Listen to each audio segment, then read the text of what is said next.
With this, You need to hold on. I might try to use that. that cushioned, or maybe if you want a hard one, that's fine.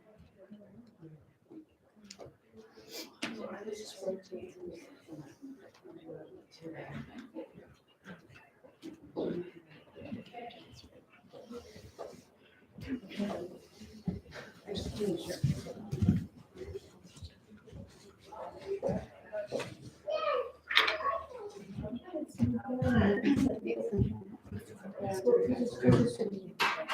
sure. Sure.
Okay.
Yeah, I'm just gonna be recording. Yeah, let me see how much power I have.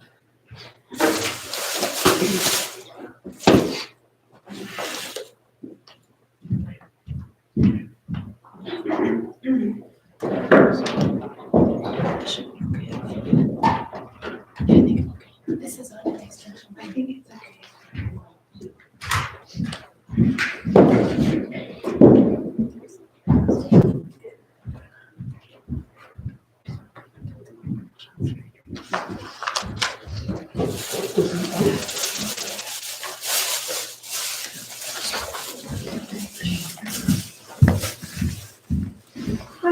think we'll go ahead and get started. Thank you guys all for coming to this culminating day for these seniors, their last day of their senior year.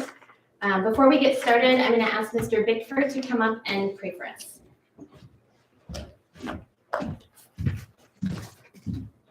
Let's pray.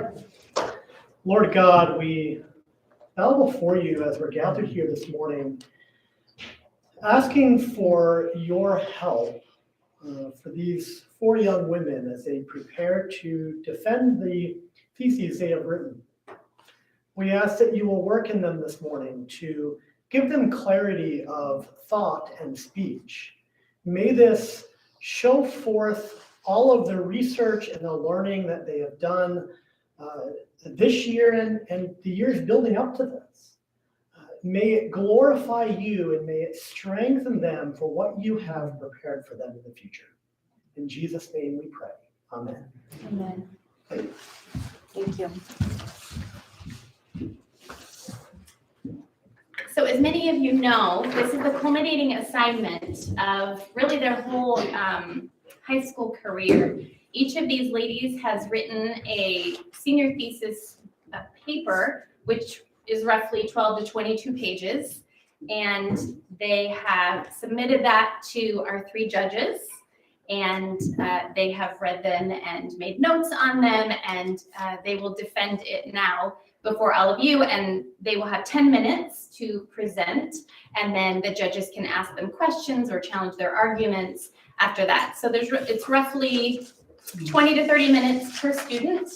That's what we're looking at. So our first student is Ayla Dorset, and she is presenting on in vitro fertilization. Then Natalie Gouge will go. She is presenting on critical race theory in education. Then it will be Eliza Abedi, and she is presenting on objectivity in journalistic reporting as concerns the Israeli-Palestinian conflict. And then last is Jessica Knight, who is presenting on an education crisis, the importance of outdoor education.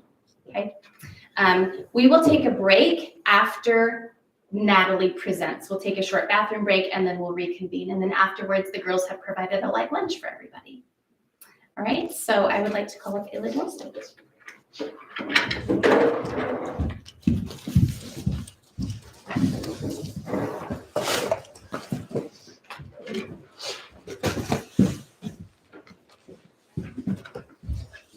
Morning, my name is Ayla Dorset, and this is my senior thesis.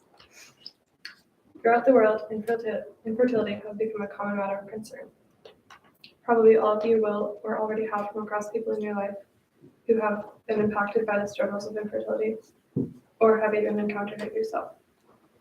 According to medicineplus.org, infertility is the inability to conceive after 12 months of trying to conceive and includes miscarriages and stillbirths. Infertility can cause much sorrow and heartbreak because so many couples hold the dreams of starting a family together but are unable to. Restorative reproductive medicine, RRM, is a process that identifies and corrects underlying causes contributing to infertility and reproductive dysfunction. This can counter any underlying issues.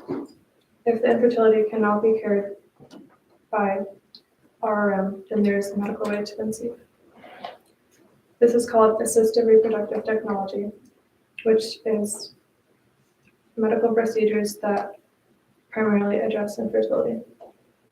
The most common form of ART used is in vitro fertilization, IVF, which is when the eggs are taken out from a woman and fertilized with sperm outside of the body and then placed back into the uterus as an embryo. The first baby born through IVF was in 1978, and since then around 8 million have been. The questions I've researched are, does the in vitro fertilization system need to be changed at all? How is it harmful and how is it effective? In my paper, I've discovered how IVF can be harmful for couples struggling with infertility, and how it can be altered in some of the procedures to be made more effective and morally right. The 3 most detrimental issues that will be discussed are IVF causes the destruction of human embryos. It can be dangerous to women and infants, and is expensive for couples. This is an important topic because the way that the IVF process takes place is, in each treatment, is vital to the health of the parents and the baby conceived. Many do not know how IVF can be harmful before using it. Every stage of human development deserves to be protected as a precious human being. The first way that IVF is harmful is that it disregards the life of each embryo. Human life begins at fertilization. According to the doctors of IVF, the more embryos retrieved equals the more opportunities for success. However, when they retrieve several embryos at a time, extra eggs that are not used are frozen in liquid nitrogen at negative 321 degrees Fahrenheit. These are either chosen for adoption or are left in storage.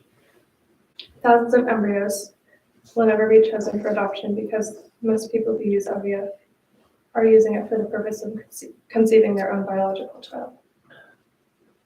Pre-implantation diagnosis, PGD, is an examination that an embryo can undergo to be diagnosed with any genetic defects or conditions before being implanted into the womb. If an embryo has defects, the parents can choose not to implant and the embryo is destroyed. They should not be treated as manufactured products where the embryos with any sort of defects are just discarded. Human life should not be subjected to quality control as an assembly line of production. Many IVF patients have a hard time deciding what to do with the leftover embryos. Parents of these unwanted embryos are given 4 options. They can continue to pay fees for keeping them frozen, give them to be adopted by someone else, let the IVF clinic have permission to discard the embryos as medical waste, or donate them to the lab to be used for research in a destructive manner. An unborn child should be treated as a human at all stages, which means IVF clinics and doctors, rather than only having the objective to help patients conceive, should also need to sustain the morality of the IVF process by not retrieving as many embryos to freeze. There is not a need for as many embryos, and if one fails to turn into a successful pregnancy, then another egg could be retrieved. The second way that IVF is harmful is that it causes a decline in the health of the parents and the infants. Each failed IVF cycle creates more despair and grief. Many couples who have used IVF had to go through several cycles, but clinics suggest only going up to 3 tries.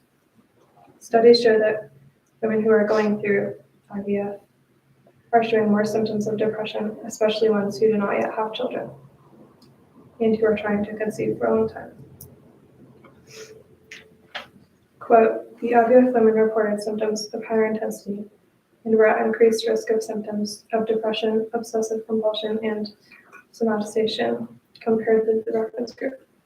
Childless women compared with parents reported a high level of mental health problems, as well as symptoms of depression and phobic anxiety. End quote. IVF conceived children have more issues than naturally conceived children. It increases the possibility for genetic disease in an infant and often causes low birth weight and preterm birth. IVF increases the risk of pregnancy and delivery complications such as preeclampsia, which is when the placenta did not develop properly due to high blood pressure supplying it. It also increases bleeding during pregnancy and delivery by cesarean section. Quote, the many artificial procedures used during ART contribute to the concern that children conceived by ART might be exposed to greater health risks than naturally conceived children. First, during the ART process, numerous medications are used to induce ovulation. Gametes are recruited and embryos are cultured in an in vitro environment, and then frozen and thawed, and large doses of progesterone are used to support the luteal phase. All these artificial procedures may harm the embryos. The third way that IVF is harmful is that it's expensive. The CCRM Fertility Center states the average cost for an IVF cycle of fresh eggs is roughly $15,000, while a cycle of frozen eggs is slightly less expensive at $13,180. End quote. The IVF industry is mainly acting as a business and only trying to make a profit from their endeavors. An additional cost in IVF is the price the patients have to pay to freeze the leftover embryos. The fee to freeze them is around $11,000 through $15,000, with an additional $600 a year to keep them in storage. So in conclusion, although the IVF treatments can be a great technology in helping millions of couples to accomplish their dreams of starting a family, the treatments are harmful in three foremost ways. They cause the destruction of human embryos, they can be harmful to women and newborn infants, and are expensive for couples. Fertility hospitals and clinics should change the procedures and methods they use to complete the IVF cycles by not retrieving as many eggs to fertilize, by encouraging the couples to take a break in the IVF process when they have undergone many cycles and not yet conceived, and by finding a way to make it more financially accessible to those who need to use this process. The way in which the IVF process takes place is vital to the health and well-being of the parents involved in this, and the babies who are the outcome. Thank you for your time.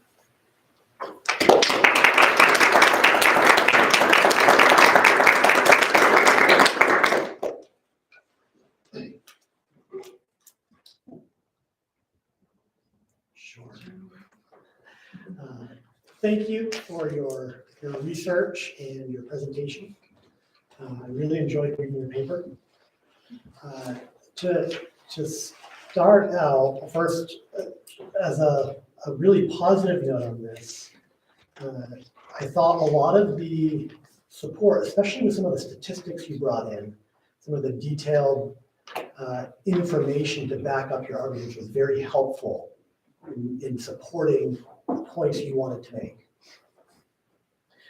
Bring out some of that a little more. A little question for you would be, as you did your research, what surprised you? To me, I think like how many embryos they take out and don't even use, and like there's not a need for as many. Yeah, that would be very significant.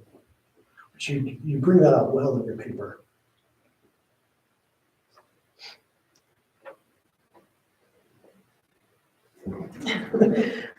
Start off with one question for him. I'm sorry, we can go through. Okay, that works. Yeah, that works. That's good. I'll you all once. That way I don't take all your questions. Okay. So I'll comment on your presentation style first. You've done a nice job of speaking slowly and clearly, and we can credit a little bit of your CC experience with that. That's really good. Let's see. Okay, so I would like to know, as you're talking through this process, you mentioned that the embryo is a life, and I believe we would all agree with that. When you wrote this, what do you think would be your target audience for making this argument? Because I don't know that everybody's going to agree with that. So were you aiming at the group that did believe that, or are you aiming at just everybody in the world when you made this thesis? Probably just anybody. But yeah, I don't think a lot of people would believe that. Okay. That it starts at fertilization. Yeah. So a more difficult question then is, with that in mind, let's say you're addressing people who don't agree with that idea, how could you would you adjust your argument? Would you still use that argument? If you did use that argument, would you have to really embellish that piece of it? That's a whole separate argument, right? Yeah. How might you tweak some of your focus to maybe address a group that didn't believe the embryo was actually a life? That's a hard question. Probably just explain more behind it, like how life is initiated at fertilization. So that's when it starts. And more of the science behind that.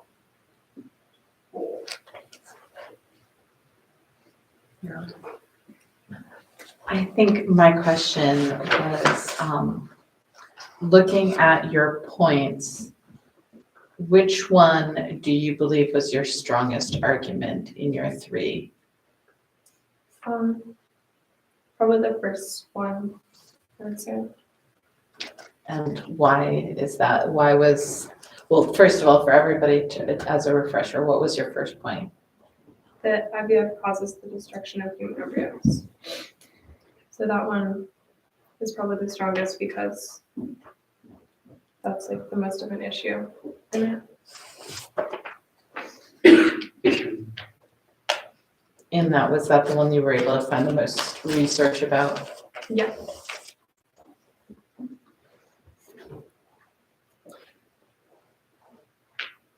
So the topic you've picked is a very important one, with a lot of ethical difficulties, we'll say, and one that, from my own reading, has not been talked about enough. So this is a really good research point. I would say not only for just what this thesis is, but depending on where you plan on going in the future, you have a lot of room here to develop what you've started. To have this be something that's very, very beneficial for a lot of people. Considering that, points 1 and 3. So point 1, as just a refresher for everybody, is the fact that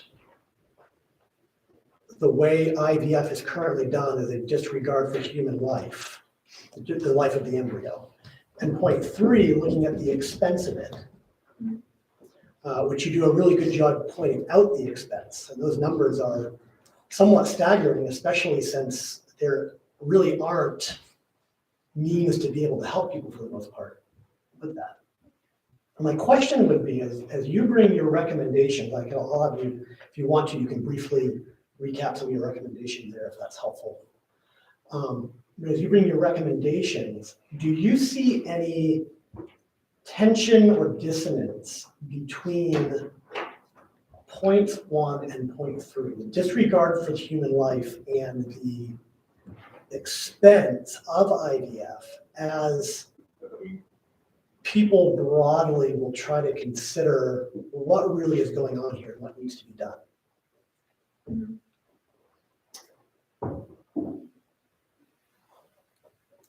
Yeah, I think first they shouldn't retrieve as many eggs, and then the government should find a way to fund it after doing that.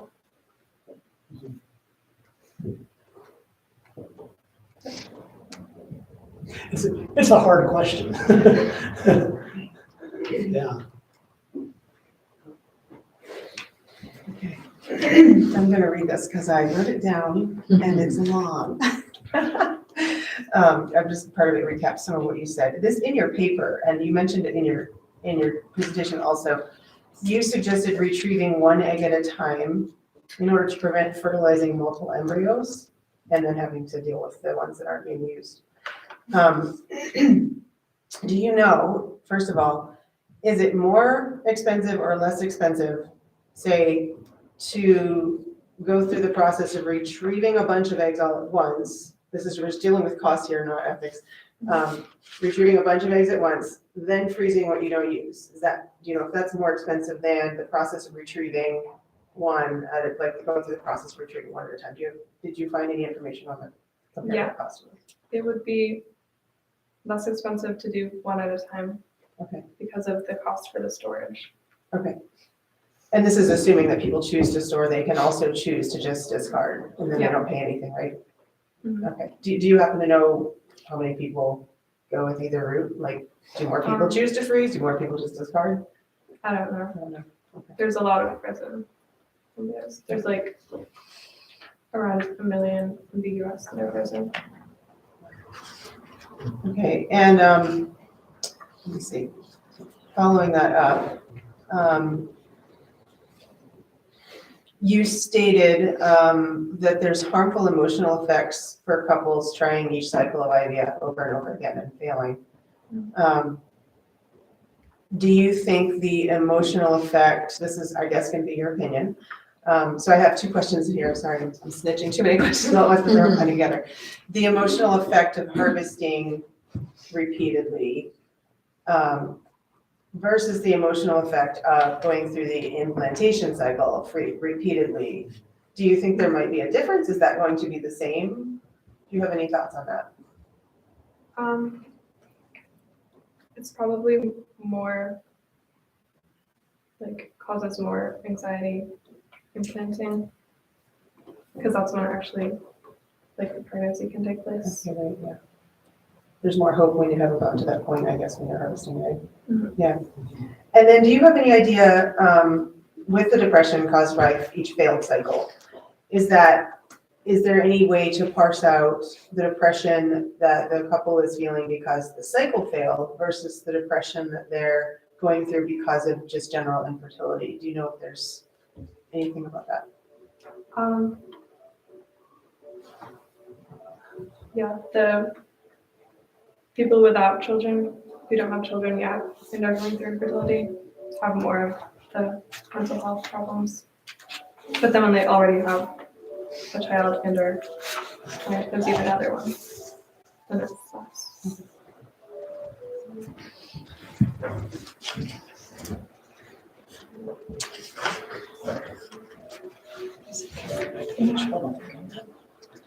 Do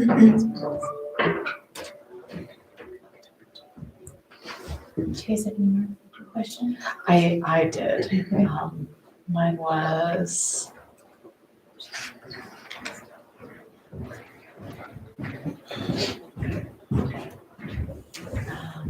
Sorry, hold on one moment.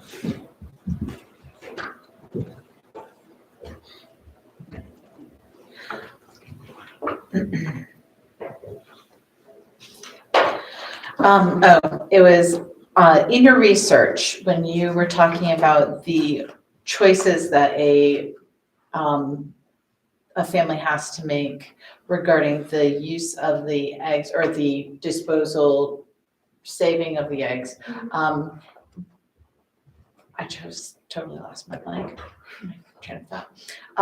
Did you come across, if there was, if there was any information given to families, because I know that you had said that was part of the problem with the making the choice, is there wasn't enough information. Did you come across what kind of information they were given? Because I know some of it was they freeze them because they just don't know what to do and they just keep holding on to them. But there were some issues, there were some like, well, they can be donated to science for unknown uses. Are they given those? They're given those options, but are they explain those options, I guess? Did you come across any information specifically about that? Yeah, they are given the options, not much information about it. And then most people choose just to freeze them because they don't want the responsibility of having someone else having it, and like not knowing where their child is, and or being responsible for the life being taken of it. Which brings up the point of it.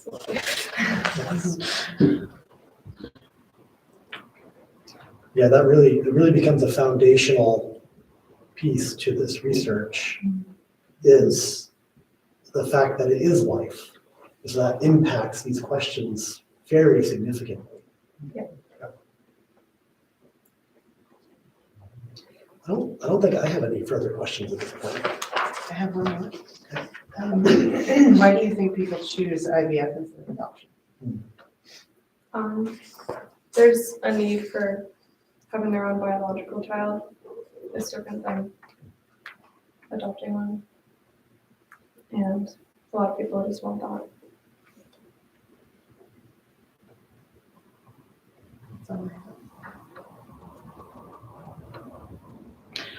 I think tagging along with that, you had talked about that sometimes IVF is used for the LGBTQ population, and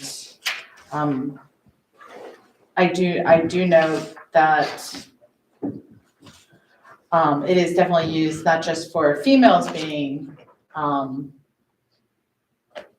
implanted, but also for men implanting in surrogates, like you were talking about surrogacy. Yeah. Did you find any information about like the percentages of surrogacy? Just because, again, going back to that IVF versus adoption, where is the surrogacy coming in potentially, I guess? Is it due to they want their own child again, or? Yeah, Okay.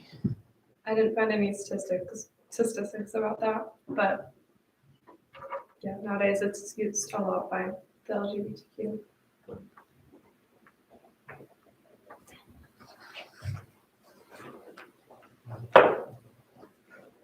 That's all I have.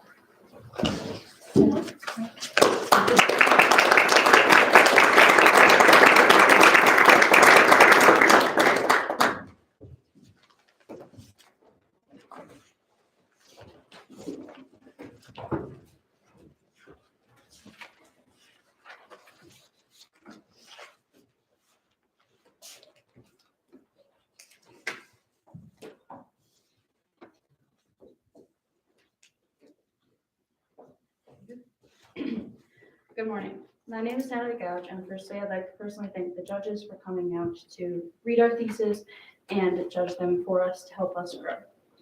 I'd like to start with this quotation. Education is the passport to the future, for tomorrow belongs to those who prepare for it today. Unquote. A good, strong education has been a focal point of our country for many years. Think back to when schools were in one room, when all K through 12 grades were in one room with one teacher teaching them all the same subjects. If we compare that to our schools now, we have progressed incredibly. For many years, the same subjects have been taught in schools. There's usually math, some form of science, writing, and English. With new subjects being added nowadays, like Spanish, politics, debate, we must look at the course material extensively to really discover what is being taught. There are many dangers in these because children think that they're being taught the absolute truth in school as that it is what is supposed to be taught. First of all, I'd just like to restate this definition of critical race theory. Critical race theory is a way of thinking about America's history through the lens of racism. My thesis for today is critical race theory should not be taught in K through 12 schools as a solution for racism in our country. First of all, what is racism? What is critical race theory? Critical race theory was birthed in the 1970s by Derek Bell and dozens of other academics and writers who were dismayed that civil rights victories in the courts failed to weaken racism. Critical race theorists believe that racism is systematic and structural. Quote, dominant groups use racism systematically to maintain imbalanced power relationships with historically oppressed groups. But white supremacy is so deeply embedded in the normal day-to-day life of Americans that people seldom notice that it is operating to impart advantages or privileges to some at the expense of others. White people express their racial bias through their interactions with people of color, even if they do not realize it. White people from all walks of life tolerate racism because they benefit from it materially or psychologically. Today, I have 3 proofs to prove my thesis. First of all, critical race theory teaches children what to think, not how to think. The purpose of education is to not teach children what you want them to think. It is to show them how they can think on their own and how they can form their own ideas and opinions. Take this statement about World War I. World War I was started by the Germans who were racist towards Jews in Europe. They enslaved them, kidnapped them, and even murdered them. Because of this, Germans now in the 21st century are evil and hate Jews. If we think about this statement, you can obviously see that something is wrong. Just because it so happened that a German killed a Jew over in Germany or in Europe does not mean that the whole country of Germans are racist towards the whole section of Jews. You can compare this to statements made nowadays about racism in our country. Quote, first of all, kids in K through 12 do not need theory. They need some very practical hands-on experiences. This was done by a professor at the University of Wisconsin. I never even taught it as a professor. I did not even teach it to my undergraduates. I only taught it in the graduate courses, which is your master's, which is college for 6 years. Critical race theory tells students that they are racist. It tells your 8-year-old child that he is racist against his friend who is a person of color, even if they've been best friends for years and he's never said anything to them. It tells him that he is. Given by Walter Myers III, who has a master's degree in philosophy from Biola University, he said, quote, the last thing children need to be is told that they and their classmates are either oppressors or oppressed based simply on the color of their skin. Indeed, children should be taught the full truth of our history, including the many times we have failed. But that is not the project of critical race theory, which is highly inappropriate for K through 12 students. My second proof is that it causes racism. Quote, one Tennessee mom recently warned Williamson County parents that her 7-year-old daughter came home from school saying, I am ashamed that I'm white. Her daughter asked, is there something wrong with me? Why am I hated so much? This reaction is reason enough to start asking questions, but those who have not yet to investigate the tenets of critical race theory would be shocked to know that this child's distress was the desired result from her lessons at school. I'd like to say the definition of racism. Prejudice, discrimination, or antagonism by an individual, community, or institution against a person or people on the basis of their membership in a particular racial or ethnic group. Critical race theorists do not even deny that there is discrimination in critical race theory. Quote, the writer Ibram Kendi, whose recent popular book, How to Be an Anti-Racist, suggests that discrimination that creates equity in critical race theory can be considered anti-racist. End quote. Ultimately, critical race theory reinforces group stereotypes, changes meaningful dialogue, and worsens race relations. Critical race theory was also based on a Marxist approach, which is communism. So even that sentence alone should see why we do not need to teach this to our children, because it is communism. You will notice that when I say critical theory's beliefs or about what it teaches, that I use the term white people, and many other people do as well. Here, the color of skin is being used. When people are called racist, they are being labeled by their skin color. They're not labeled by their actions, thoughts, or personalities. There's no individuality in critical race theory. No one wants to be labeled racist just because of the color of their skin they were born with. It seems like a theory working in the completely wrong direction. There's a book required in over 30 elementary schools in the US called Not My Idea, which calls racism, quote, a white person's problem, and we are all caught up in it, end quote. They're racist because of the skin color they were born with. Doesn't matter if they have people of color in their family, or even if they're married to them. They were born racist and will die racist. My third proof is that teaching of critical race theory in K-12 schools is not healthy for their mental comprehension and mental health. Quote, 38% of those who were taught critical race theory reported that they were afraid of being punished, shamed, or expelled for voicing opinions on controversial subjects. Students were not comfortable with raising their own opinions about critical race theory and felt like they were going to be punished for doing so. Social justice educator Robin Diego has a message. Quote, you are racist, pure and simple, and without a lifetime of conscious effort, you always will be. You can't just help it, you see, because you have been swaddled in the cocoon of white privilege since you came sputtering out of your mother's womb, protesting the indignity of it all. End quote. In third grade, children's brains are not fully developed and will not be so until the age of 20 or more. Specifically, critical race theory examines how the law, since the founding of our country, has been both central and complicit in upholding white supremacy throughout its history in terms of social domination and subordination of people of color. Critical race theory was designed for law students.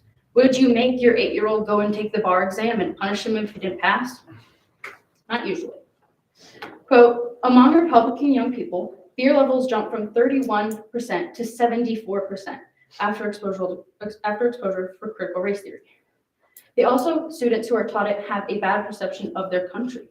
They feel more shame than pride about our country's history and America today.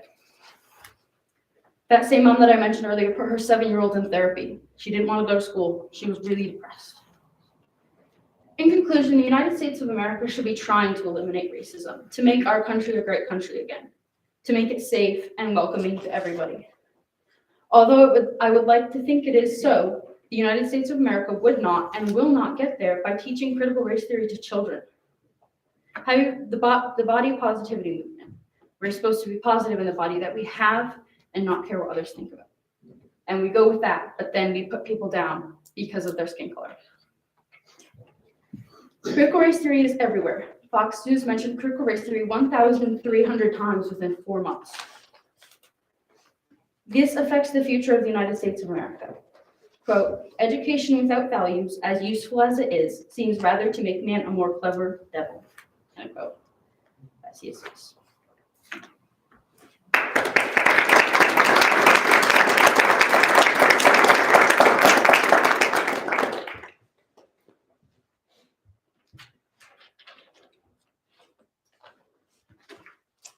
Thank you, Natalie.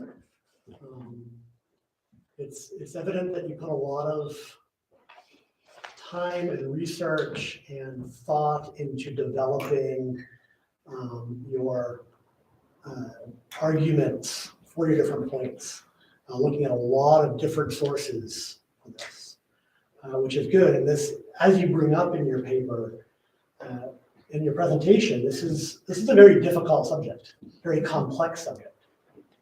So knowing that, I would like to start off with this question. Your summary of what critical race theory is. Did you get your summary statements of it from people who support critical race theory or from people who are opposed to critical race theory? It was just from my general source about critical race theory. Okay. I went through the source and I didn't find any bias in it. It was just plainly stating what it was. It was hard to find one that did that because there are many different opinions about what it is. And even if you compare definitions that are done now from where it was defined, how it was defined in the 1970s, it's very different. So it was hard to find that. But in the source that I did use, I did not find a lot of bias going one way or the other. Okay. That's good. As a follow-up, if it's okay with the two of you, going further into your paper, you quote Kennedy, and from Kennedy's book, How to Be an Anti-Racist. And part of this is to point out something, but I'll ask you a question with it. I've done a little reading on critical race theory as well. It's interesting to note that Kennedy is a very popular supporter of critical race theory today. But those who look at it from a academic perspective have serious issues with Kennedy. In your research, did you find other supporters of CRT that disagreed with Kennedy's position? Yes, I did. There were some. One of my biggest things that I found was a lot of people who support critical race theory do not believe it should be taught in schools. There were some, and I think Kennedy also agrees that it should be taught in schools. But yes, I did find other scholars. One of them was a professor at Harvard who said that even though there is labeling and discrimination, it's fine because it is for equity in our country.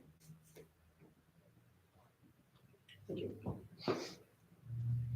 Yes, I want. All right, so I'll make my presentation style comment. I liked your emphasis, your emotion, your inflection. You're into it. That draws us into it too. That's good. So let's see. I have a lot of different things here. let's talk first about, I guess, kind of the basis of what it is, and then I have a question about that. So critical race theory, the main point is, and I'm not telling, I guess I'm sort of telling you what you said. The main point is that we have systemic racism, where it's inherent in the whole system of society. Yep. And that's where you get that idea that you're born as a racist if you're white. Mhm. Is it, let me have it, because I worded it better probably when I was writing it down, than I would come up with it now. Okay, so is it possible, oh, and in your paper, you mentioned somewhere, it was a quote, or maybe you said it, that critical race theory declares that white people inherently dislike people of color. That was a quote in there. So maybe white individuals are inherently racist as part of critical race theory, is that correct? So as an individual, you would be inherently racist, Yes, but that as is, well as society that being individual inherently racist. includes everyone. Okay, so is it possible for us to have systemic racism in our society, where the way society is laid out, the institutions are laid out, is racist and oppressive to people of color? Is it possible for that to be the case and for individuals not to be? Well, I think that could be a case, but that is not saying that all the individuals are. Because if you think about it, when people say, well, this institution is racist, you have to think, is it the institution or is it the people running the institution? Right? And so I think that could be possible if it was just that and not people. But I think people would say that it was both.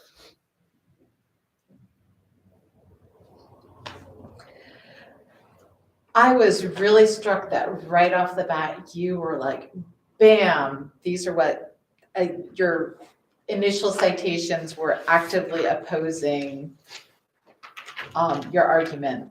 I was just kind of floored by right off the bat, you were trying to look for one of the quotes. There is little to no evidence that critical race theory itself is being taught to K through 12 public school students. Why did you choose to start your introduction with something that was so oppositional to your point?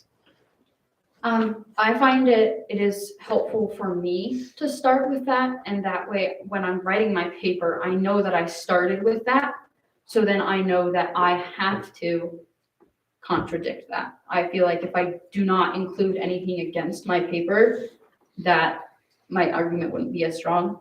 Along with that, I did a lot of research that goes against my paper. I went through articles and highlighted them. You know, I had that quote from that author that just told us we were racist and we were since our mother's womb and we couldn't do anything about it. And I think that just strengthens our arguments, and it also makes us think. Because if you just go with your argument and you don't think about the other argument at all, it's going to be a weaker argument.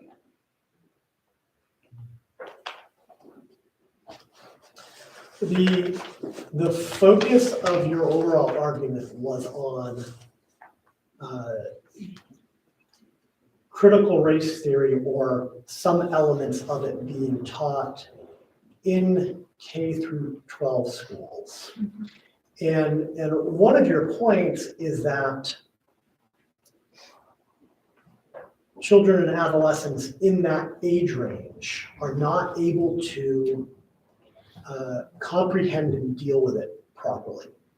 So here's a question for you. Do you fit within that age range? Yes, and that is why I was able to bring in quotations from Harvard professors or people who have written like 20 books about it, or people who have studied it, because yes, I do fit into that age range. And just like I said about the bar exam, you know, I couldn't go and take that, and it's in the same level. So yes, that's why I had to bring in other sources. It couldn't just be me talking. So considering that as a counterpoint here, could there be elements of this that could be taught maybe particularly at the upper levels of the K to 12 range, in a way that they can process. In a way that they can. That's the key term there, because it must be taught in a different way. If we would like to teach our students about the past of racism in our country and about slavery, it has to be taught in a way that, one, doesn't cause anxiety, two, doesn't cause racism, and three, makes them think about it and reflect on it and understand it properly.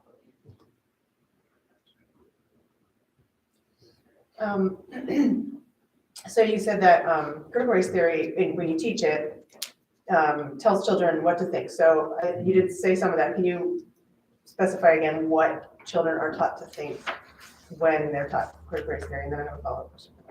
Well, they are taught to think, as I just said, if you look at what critical race theory stands for, that's what they're taught. And if you look at my first proof was they're taught to think. My second proof is, what are they taught? What to think. And they are taught to think. First of all, they're taught to think that our country and the founding our country, they're ashamed of it. They shouldn't be ashamed of it. And they're taught to think that they shouldn't like their country, which strictly goes against what our country stands for. And they're also taught to think that all white people as a group are racist towards them.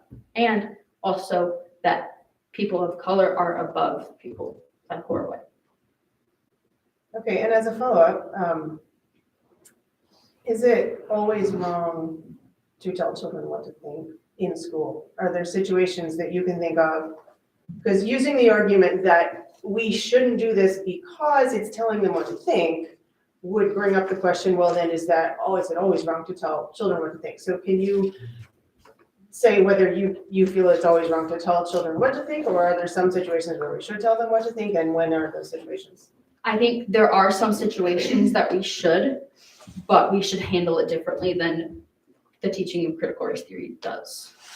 So I think there are some situations where we have to do that. I mean, in math, you tell them that a squared plus b squared equals c squared. You don't make them go and figure it out on their own, and whatever they think is what they think. But then you explain why it is, and have them explain why it is, and have them figure out why it is after you told them that, and have them study it. You're not just telling them that and then, okay, we're moving on. And what about, say, a value-laden issue? Say, let's say murder. Do we tell children what to think about murder?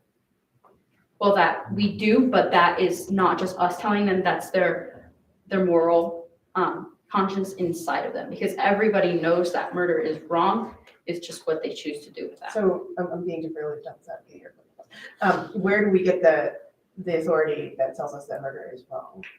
Well, Is it from inside us, or is there outside authority? it's How do we know I guess what I'm getting at is, how do we know that this thing is okay to tell somebody what to think and yet this other thing isn't?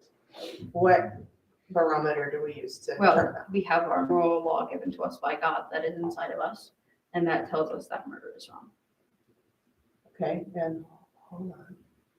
Almost done with this question. What does the Bible say about critical race theory? Or does the Bible inform critical race theory? Do you really need to right now?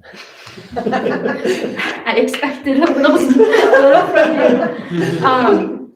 Well, the Bible doesn't really exactly talk about critical race theory, but we see different races in the Bible, and there is some prejudice toward other people, as we saw people who were not kind to the Gentiles because they were not Jews. There was issues with that, and we can see in the Bible that both should be equal.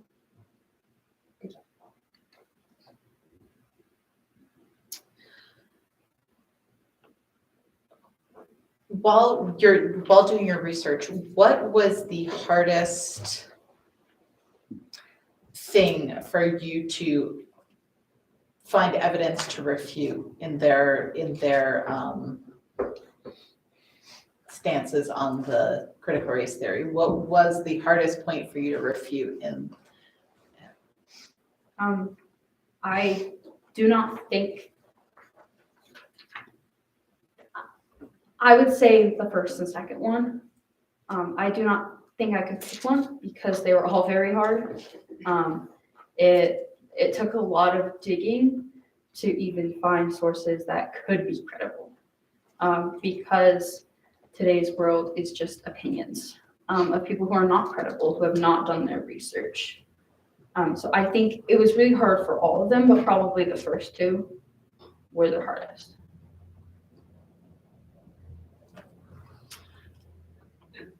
I'm gonna follow up on the previous question, not this last one, the one before, a little bit. You ended with a great quote from C.S. Lewis. Education without values, as useful as it is, seems rather to make man a more clever devil. And earlier in your paper, and I don't remember exactly where it was, but earlier in your paper, you make a distinction between, I believe it was between teaching facts and teaching values. It was somehow related to that. As you look at critical race theory from all the research you have done, would you categorize CRT as putting source a set of facts or putting source a set of values or some combination of the two? I would say it's putting out facts, but putting out facts do not mean those facts are true. Because anything can be a fact. And it also puts out values, but it also does not mean that those values are correct. That's what I was looking for. Though I would argue that it very much, it's based on a set of facts, whether right or wrong, but it puts forth a very strong set of values. So I think that the question there is, are those values right or wrong? And then how do you deal with that? Yeah. If it's okay, I want to give a little lighter question as a follow-up here. We've got a few hard ones in a row here, so hopefully a little easier one is, as you did your research, what surprised you?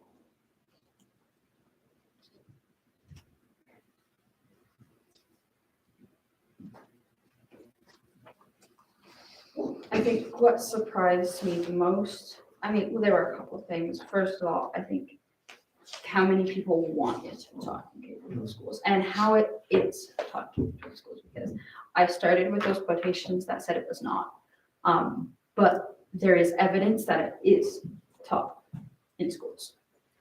So I think that surprised me, and the amount of people that were okay with that, and especially a lot of parents who are okay with their children being taught that surprised me.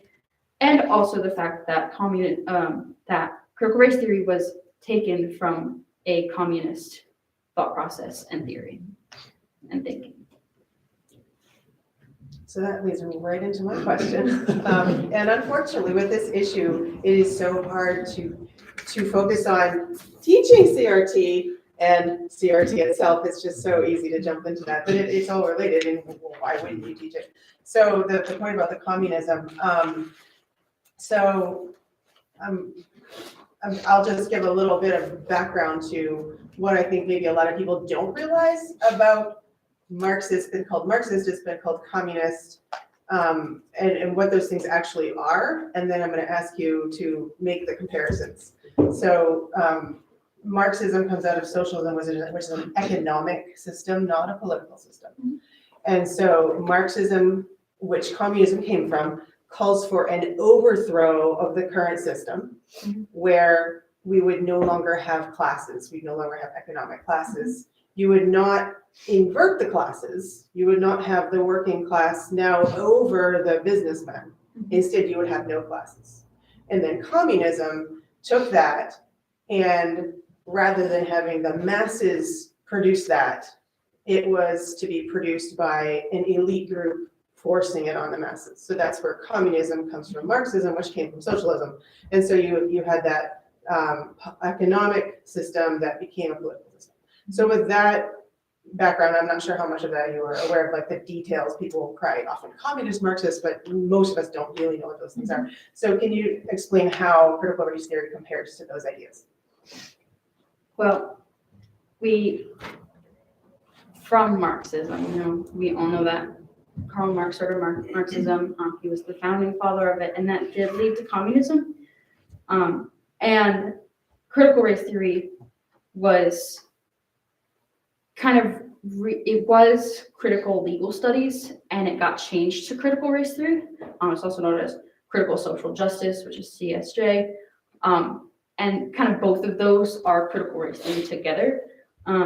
And then it was an offshoot of a Marxist-oriented critical race theory, or critical theory. And I think the purpose of critical race theory, what people had in mind for it, was to have them both equal, to not have people above the other.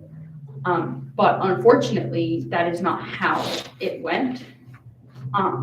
And as I said, Kendi said that no matter if there's discrimination in critical race theory, it's okay discrimination because it is for the purpose of equity. But how does discrimination equal equity when there's one race discriminating against another one? How does that equal equity? So I think it was based off of everything should be equal, but it has kind of changed. Not that one specific elite is over everything, but it's changed so that there are others above others.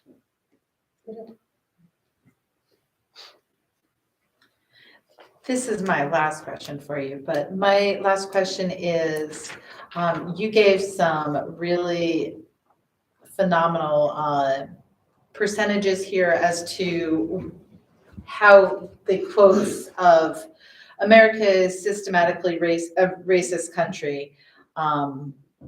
White people have privilege. White people have unconscious bias that negatively affects non-white people. America is built on stolen land. I have actually heard these myself in school. I did actually not realize that these were critical race theory statements. Just because you hear them, you don't realize it. In that, you said a lot of states are making blanket statements of we will not allow critical race theory to be taught in our state.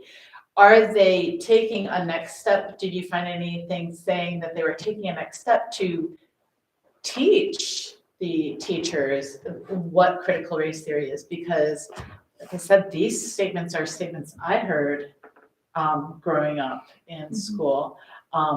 And I don't think that my teachers were choosing to necessarily state a critical race theory statement, but I'm sure that it's just kind of endemic now. And is there going to be, did you find any research showing that there is going to be further education to people so that we can, if they don't want it to be taught, are they helping them to not teach it? No, well, I would say for the schools that are teaching it and that there's not a ban, they are teaching the teachers how to teach it. So it is not the teachers, not usually the teachers saying, I'm gonna go teach critical race theory. The schools have courses that the teachers and sometimes the parents have to take, which teaches them also how to think about critical race theory and then teaches them what they have to teach. So a lot of times now, like you said, your teacher, you would think she even knew, but the teachers now today know. And as for them banning it, I did not really find information on how they were taking this step further. A lot of states are still in the process of banning it because there are I think there are about 5 states that have banned it, but also the issue, as I said, is there are a lot of classes being taught that they're not labeled critical race theory classes, and so it is hard to even see, okay, what exactly is banned. And so I think while they're still struggling to even ban it properly, I don't think that they're ready to take that next step. Just one more, even though I said that was my last. You had specifically cited some places in Florida where this has become an issue, and you had said that Florida was one of the states where it was banned, correct? There are court cases. Are they actually trying to discipline any of those? Did you find anything about, are they disciplining, or are they leaving it up to the court to decide whether this is a issue that we need to, I don't know how to explain it, that they're leaving it up to the court to ultimately decide? I think it's a little of both. I think they're saying, this isn't okay, but I think in the end, they're putting their 2 cents in and then giving it to the court to decide.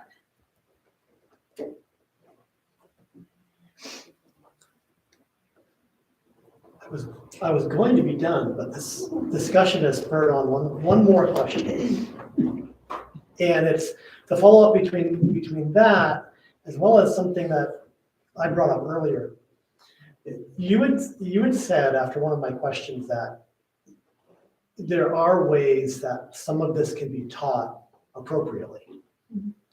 So then, if that's the case, do you think an outright ban of teaching all of this is the appropriate answer, or might there be other solutions that would be a more, we'll say, a more healthy approach to dealing with it? I think for right now, I think the ban is needed. There are other ways to teach about our country's past, the racism in our country, the slavery in our country. There are ways to teach that aren't critical race theory. So just an outright ban on critical race theory, I think that's what they need right now.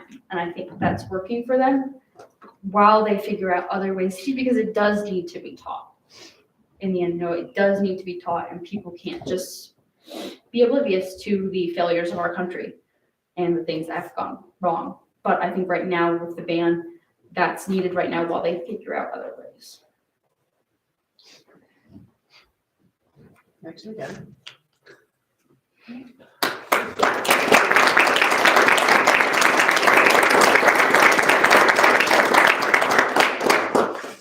right, we'll take a 10-minute break. There's a bathroom back here behind the kitchen, and then there's also one downstairs in the foyer, and we'll come back in 10 minutes.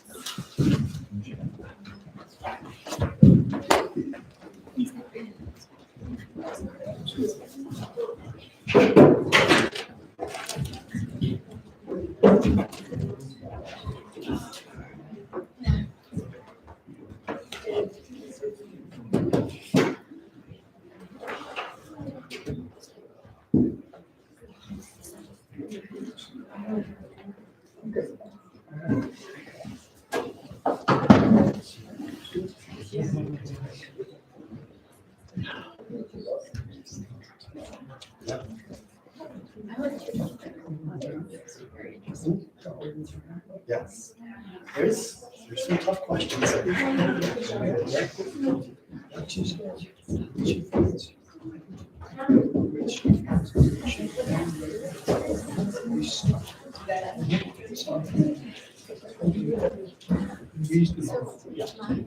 To get a handle on it, figure out how would you go about it correctly.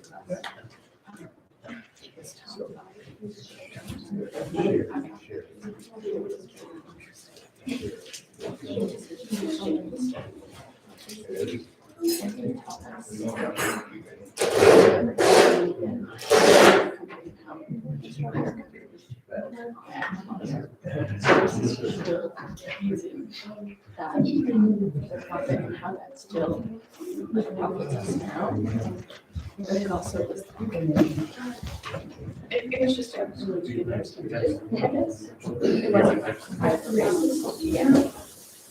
which I feel like is generally. I have teaching. So, so Apollo 4 is actually And like maybe the we could do that more.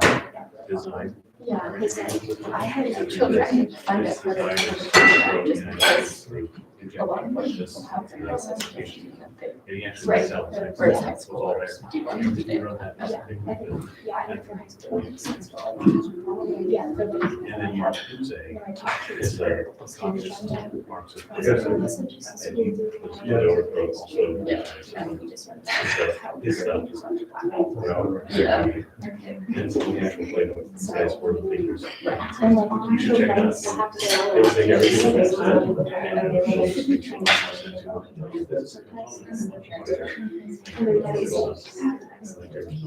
And it's just- Right, I didn't know. And it's just like. Easier way of saying it. You have I remember to- filming. you have to- Yeah. Structure. Whatnot.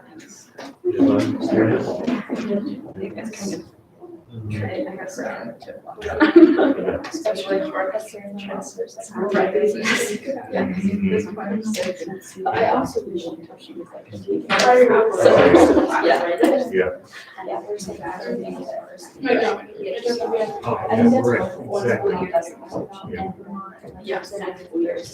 Yeah. And right, so it's stuff like the academy. It's still not diverse, there's different, but you can.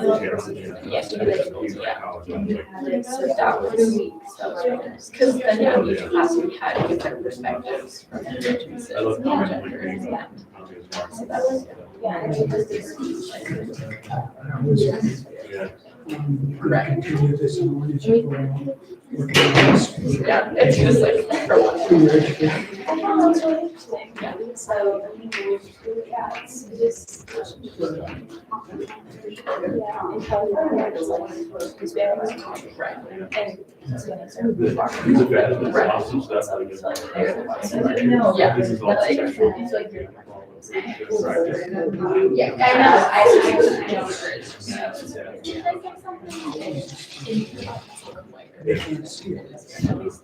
I was just. Right, I'm sure it's better. No. Yeah. Yeah.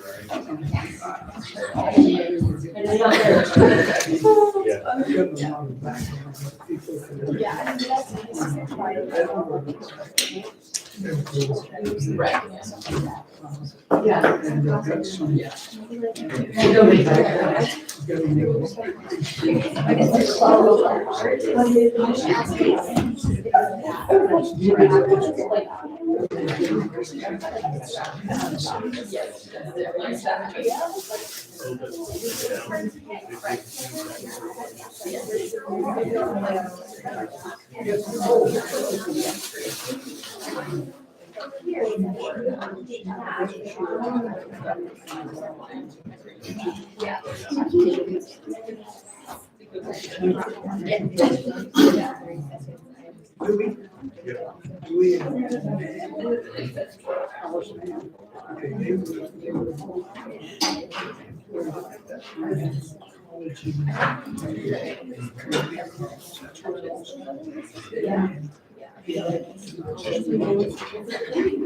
I know.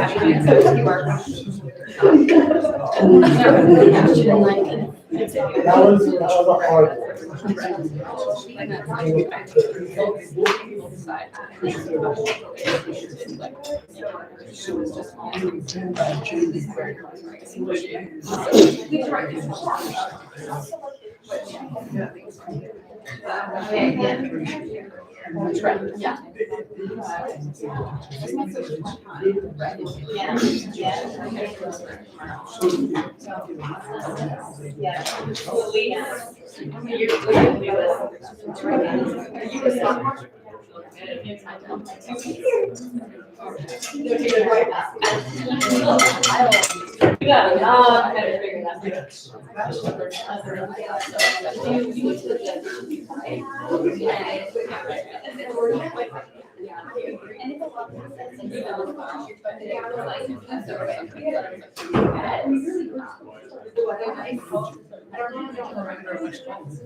Yeah. Is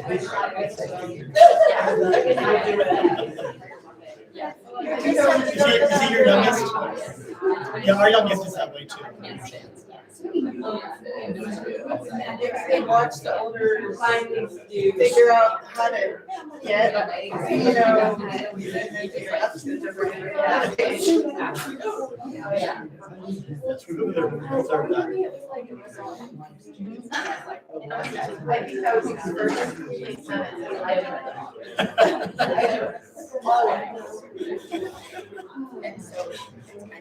That's a whole different level of stress. I know. Are they just hanging out there? Like just together, they're just playing.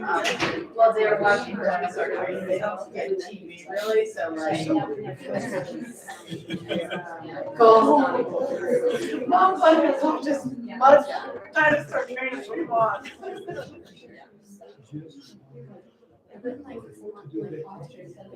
We don't watch a lot. We'll watch like what movie was on Sunday as well. And then lately we're doing Friday or Saturday. We're doing documentaries for history. Last like we've been upping the documentaries. So we have these like tray tables that we separate living room and watch movie. So they're just like the living room just always has the tray tables and the table in the kitchen is like not even available anymore. Because we're watching all these documentaries and we're watching separate living room. And so we're getting like too much sitting time. You know, the boss like, oh, guess what? Today we're gonna learn about the they were just separate. He's not really into it. In fact, we were doing it earlier in the year. I had an super garden and somehow it turned out that every time we watched a documentary, I seemed to be and then it became a thing. We're watching it like 2 minutes. We're gonna have these. And so it's like, I don't know. I ran out of things anymore. Miriam would really start watching documentaries. Yeah. She loves these. She loves that.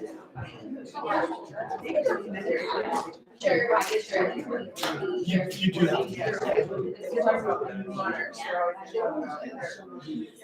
Relationships, which they all have. Yeah, some of the documentaries can be very questionable content. We really enjoy the Secrets of the Castle. Tudor Monastery Garden. There's a whole series of them. And they're these 3 people who are they're considered they call themselves living archaeologists.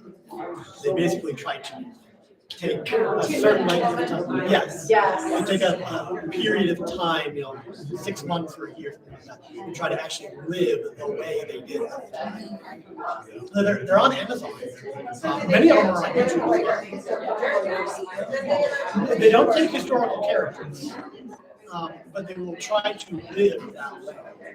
So Secrets of the Castle, there's a castle that people have been building for the last 20, 25 years in France, using only medieval period methods. And so they spent, I think it was a year, maybe it was 6 months, living there, working with building the castle. And so they go and they detail in the episode, detail what's going on and why and how do we have to do it. Yeah.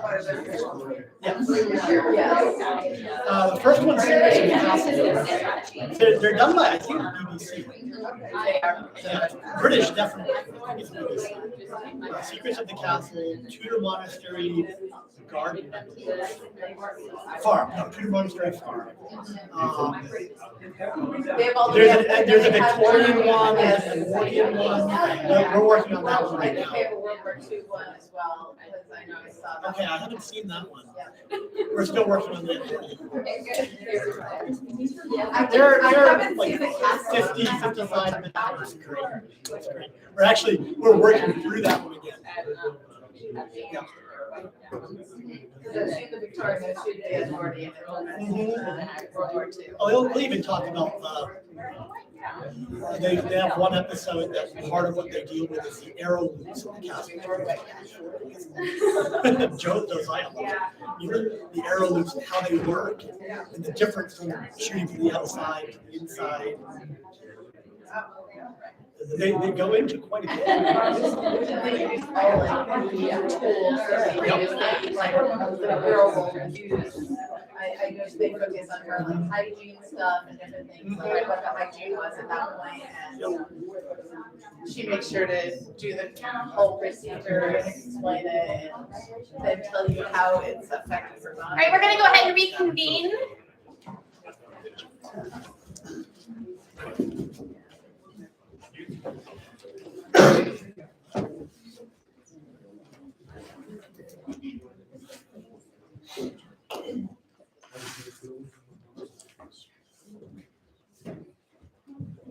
All right, we have two more ladies to get through. So Eliza.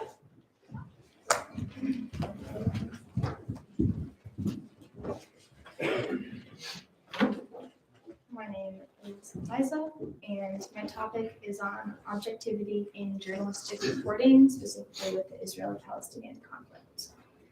First, I'd like to thank my mentor, Aunt Anna, who's watching, and she's just been really helpful in guiding me through the process of writing a senior thesis.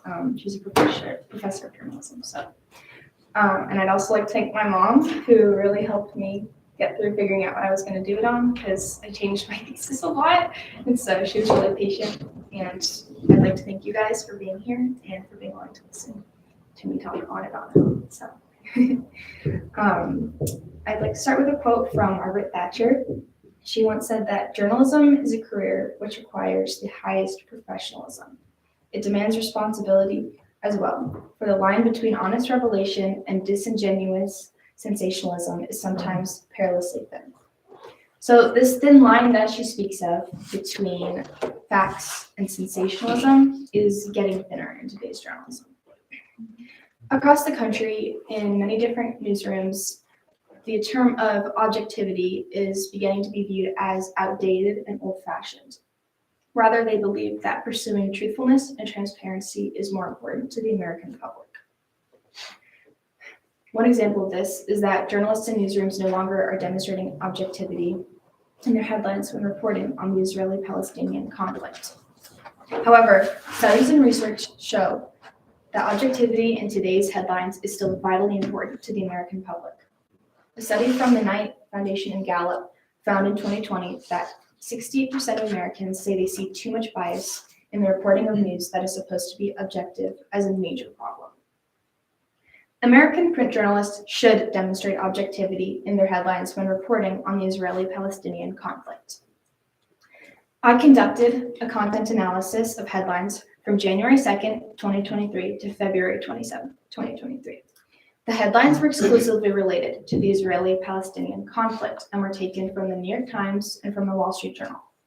The journalists writing these headlines were found to not demonstrate objectivity in 3 different ways. The first way that they were biased was that the headlines favored either the Israeli or Palestinian side of an event, such as reporting on one side more than the other and using biased vocabulary. Specifically, I found that the New York Times was more biased towards the Palestinians and that the Wall Street Journal was more biased towards Israel. In the headlines I analyzed, the New York Times would omit that the Palestinians would instigate attacks and would instead inflate Israel's reaction to these attacks. The Wall Street Journal, on the other hand, would justify Israel killing more people in an attack than the Palestinians. Examples of this can be found on pages 8 through 10 of my paper. A second bias I found was that the headlines were slanted either with the right-wing or left-wing side of the political party, especially when it came to reacting to the side that aligned with either party. The New York Times was slanted with the left wing, and the Wall Street Journal was slanted with the right wing. Due to the current Israeli government being the farthest right-leaning government that Israel has ever had, the headlines would either attack or would support the government. Some examples of this are the New York Times sometimes blaming the Israeli government for escalating violence between the two countries and causing tension. Another is that the Wall Street Journal would justify the demolition of, for example, Palestinian homes. saying that the government was justified in doing that. Examples of this can be found on pages 10 through 12. Thirdly, the headlines would either omit or inflate the deep religious convictions that are the root cause of the Israeli-Palestinian conflict. This proof was a little bit more difficult to study because due to these newsrooms being American, they didn't have the context of the religious convictions that these countries have. And so I did some outside research from the Wall Street Journal and the New York Times to see how they portrayed the religious side of the issue.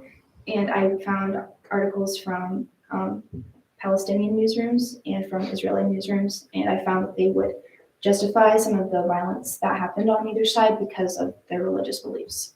I did also find that some of the subheadlines underneath these headlines from the Wall Street Journal and the New York Times would sometimes justify their violence because of their religious beliefs. So a former Egyptian diplomat explained this very well, the tension between the two and their different beliefs.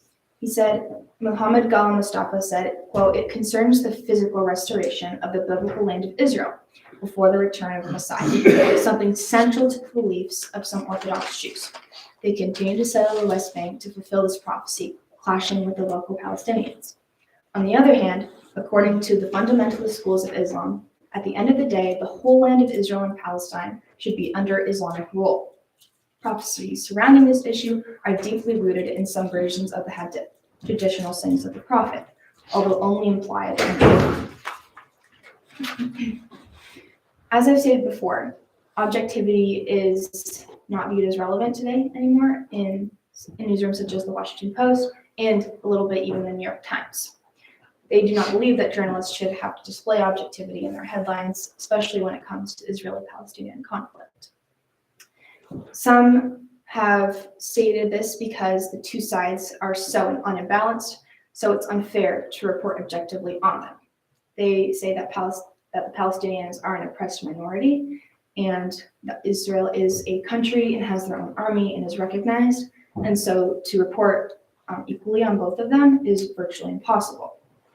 However, just because they are uneven maybe in that way, you can still report objectively on both sides, and you should. Another point that some make is that objectivity means neutrality, which in the Israeli-Palestinian case is impossible due to Israel being guilty of apartheidism. First, Israel is not an apartheid state. As Ben Shapiro states, quote, "Israel is not an apartheid state. Arab citizens of Israel have the same rights as Jewish citizens. The vast majority of Palestinians live under Palestinian rule in the West Bank. Israel's population is 20% Arab. There are 0 Jews living under Palestinian rule. The only apartheid state is in the state of Palestine." Second, objectivity does not mean neutrality.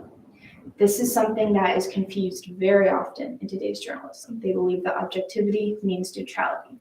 Many journalism professors, especially professors in Arizona, they don't even know what objectivity is and how it relates to journalism. They believe that it just means neutrality.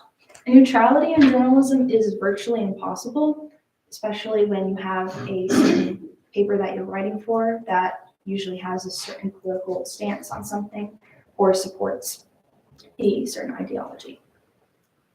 So it does not mean neutrality, rather it means reporting on the facts without inserting bias into those. So in conclusion, through my content analysis, I found 3 different kinds of bias. The first being that they would favor either the Israeli or Palestinian side, that they would favor either the left wing or right wing, and that they would either omit or inflate the religious convictions. It is evident through this research that the lack of trust in the media is warranted based on the amount of objectivity lacking from these headlines. If our democracy is to be strengthened with trust in the media, objectivity must become a standard of journalists again.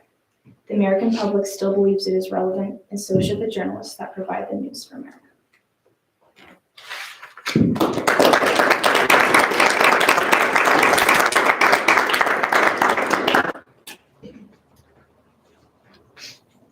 One of the most difficult things in writing a thesis, or just about any research paper for that matter, is defining not only the topic, but the scope of the topic. And I want to say that you did really, really well limiting the scope to something that was very manageable and accessible to you. And accompanied with a clearly defined methodology, set up the paper overall for success. And set up your research for success. That will serve you well going forward, very well. I can speak from experience. It can be a real struggle to limit that scope to where it needs to be. So well done with that. My first question involves something that you started off with. You mentioned a distinction between trustworthiness, transparency, and objectivity. Mhm. How would you define the distinctions between those three things? So, I guess, objectivity would be more, you're focusing on reporting equally on the sides, and it can mean, objectivity can mean different things based on how it's displayed in the paper, like where it is in the paper, the pictures that are associated with it. But with truthfulness and transparency, those are much broader terms than objectivity, because with objectivity, you can use certain tools to help you attain that goal. But with truthfulness and transparency, they're much more vague. And especially with the person who's doing the reporting and writing the headline, it can differ according with each person, whether they're truthful or transparent or not. So. That was going to be my first question, but now it won't be.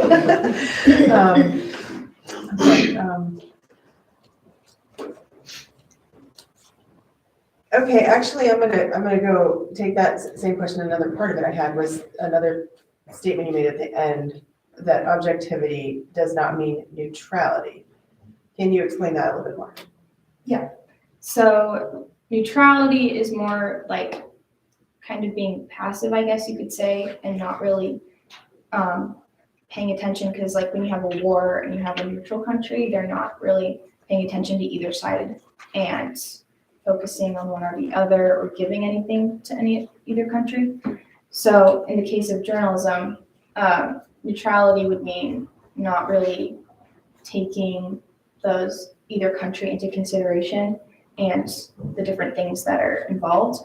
Whereas objectivity takes in all the facts, takes in all the interviews and, all the events, and puts them so that they are the facts, but kind of with tact, with understanding where each side is coming from and what's going on. Whereas neutrality is more of a passive stance.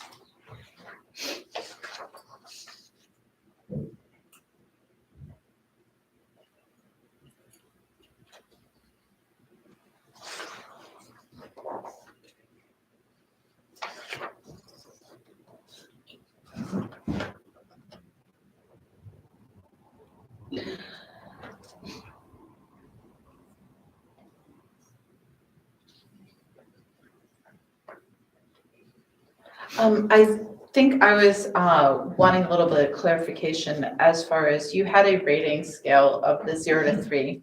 And I was wondering, were you the one who rated it, or did you find an outside source that had rated these? I rated them. Yes, I did all of the work from this. However, I found like the definitions and the levels of bias from outside sources, Okay. But I'm the one who rated them. Okay, and I had another question related to that, and that I just wanted a clarification as far as you had talked about the difference between the headlines and the subheadlines. Yeah. Were you only rating the headlines, or were you also rating the subheadlines? And then how did seeing that subheadline kind of did that impact you also when you, like, literally, did you just read the headline and then not look at anything else? Because I know that when you're reading it, it's hard not to, if you do read the article, you're like, oh, well, now I have some foundation. But you had said 50% of the population doesn't read past the headlines. So did that was that hard and did it impact how you looked at it? Yeah, so that was a tricky point of my rating because people might just read the headline, but I think most people would read the subheadline as well just to gain context because some headlines are really confusing about what they've been talking about. And so I had to read the subheadlines in order to understand what was going on and the bias that the article was gonna have maybe. But in terms of like vocabulary and word placement and how they portrayed people, I really focused on how the headlines were portrayed. But I did take into account the sub-headlines as well, but they weren't part of my rating scale. I had to read them kind of more as contextual reference. So yeah, that's what I used them for. Looking at the big picture of your research, you started off in your introduction, I tried to find the exact quotes and I haven't found them. You started off with, at one point, mentioning a statement from the New York Times and a statement from the Wall Street Journal. I'm sure I get the right papers that you're focusing on there. You had a statement from each of them about what their goals are in their journalism. Mm-hmm. At the end, you make particular statements about what you found their objectives or their journalism to be, we'll say. Which your overall conclusion was that they are not overall objective. Correct. So what I did not see was how that compares to what their objective in their journalism is. Mhm. Would you be able to comment on how you see your conclusions comparing to what they believe their job is? Mm-hmm. Yeah. So I guess, yeah, I believe they don't, the Wall Street Journal believes in objectivity. They believe it's still relevant today and they still pursue it. So they have like a set of core values that explain specifically what it means to be objective and how you can be objective and using objective tools. Because objectivity in and of itself is almost impossible. You have to use objective tools in order to obtain it. And so the Wall Street Journal had that. And they were a bit more objective than the New York Times was, but they still had a slight bias. They still had a slight slant, which I pointed out. So I think they did a good job of pursuing, their core values and all that. Maybe not perfection, but I think they were pretty close in attaining that. But the New York Times, on the other hand, they wanted to focus more on truthfulness and transparency. And I would say they did not do a good job of obtaining transparency because they omitted a lot of things about what was going on. They would have headlines where, they had a Palestinian driver accidentally runs into a bunch of Israelis on the side of the street when he was actually a Palestinian terrorist and he had full intent, even though they made it sound like he had a mental issue. And so that was definitely omitting facts. And they should have stated that in their headlines. The Wall Street Journal did, but the New York Times did not. So I state that in my paper in more detail. But yeah, so I would say they didn't obtain transparency in that sense. And even though they wanted to pursue that, so. Basically, what you're saying is that Wall Street Journal is attempting to be objective and somewhat gets there. Yeah. The New York Times is not striving for objectivity, but also is not even really hitting what their own goals are. Correct. Or Yes. at least what their stated goals are. Yes, that's correct. Okay, now I'm gonna be mean, because I love you. I've always told my various challenge classes that if I could criticize somebody a lot, it means you're doing a good job, so, never mind. So you just said, interestingly, that you need objective tools to be objective. You can't actually just be objective, you need objective tools. So, and also understanding you are a senior in high school and you do not have lots of research funding. So I'm very aware of that when I ask this question. So doing this kind of research, where you're classifying headlines, it's inherently subject to your bias. Right. So when a researcher is doing something where they have to decide on something and it's not numerical, inherently the researcher has his own bias that gets put in there. So there are ways that you can get around that with methods. Think of like taste testing, you're gonna do blind taste tests and things like that. So there's ways to get around that. Did you take any, you talked about your methods in your paper somewhat, you didn't have time to do it in your presentation, but what did you do in your research to eliminate your own personal bias from deciding which category that the headline would go into? Yeah, well, I did outside research on how the Wall Street Journal and the New York Times are viewed, how they're classified. I found multiple ratings of, like, some people would rate them if they're liberal or if they're conservative. So I found ratings that rated the Wall Street Journal as conservative and the New York Times as liberal. And so, I found that. So that wasn't just me thinking they're conservative and they're liberal. And so then I looked at different ways that you can determine bias. That's not relevant to how you think, it's just how it is. There was, how I stated earlier, how it's placed in the newspaper, like what people see when they first look at it, maybe the pictures that are associated with it, the vocabulary that's used with it. And yeah, so the vocabulary I looked more at how extremely something is presented and, the things that it omits. So I really tried to look at the events that the headlines were talking about, what really happened. I had to do a lot of outside research sometimes to find out what really happened from a lot of different sources, and then see how the Wall Street Journal or the New York Times portray that event and if they were doing it accurately or not. And so I had to do a lot of research to find that out because I didn't know all the facts most of the time. And then there was also looking at how it affected me as a reader, and it could affect the next person next to me as a reader, what I took away from the headline, if I took away their political view, not what actually happened, if I took away that this paper is questioning these people's motives, not really talking about what the fact of the event was that occurred. So I looked at that, and I'm trying to think of anything else that I looked at. Just looking at if I could tell what really happened from the headline, it was just talking about their personal view of the fact. So I'm gonna follow that up a little bit. That's okay. So you said certain vocabulary. Did you have a list of vocabulary words that you would look for, like very extremely, like different words ahead of time? Or did you determine when you saw the word if it would be inflammatory or not?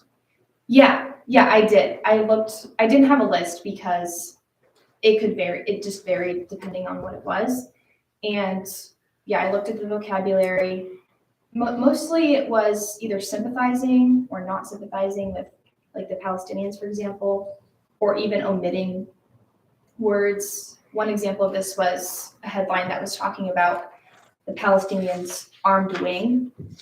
And armed wing in America today means, like, they're kind of rebellious. They're not supposed to be like an armed wing because Palestine doesn't have an official army. And so that can make you look down upon them as a reader, thinking they're just an armed wing. That's scary. They have, like, guns and they're out of control. But it's really just their version of the army. Israel also has an army. And so that was an example of a biased vocabulary that I found. But I wasn't going to find that kind of vocabulary in a list per se. Yeah. So and my mentor also really helped me with figuring out the different vocabulary because I'm not a professional on that, but she is. And so she helped me to see what different vocabulary was biased in that sense. So. And then I'll just make a couple comments for, when you become a professional researcher, you do have lots of government funding. You can hire people. If you were going to do this sort of thing, some ideas would be to have other people make those assessments, because you do have in your paper and in you have a thesis. Mhm. Your thesis is to show that it's not objective. And so it's always important for the person who's assessing whether it's objective or not to have something they're trying to prove. Mhm. So ideally, if when you get your funding, you're gonna hire other people to make those assessments. Yeah.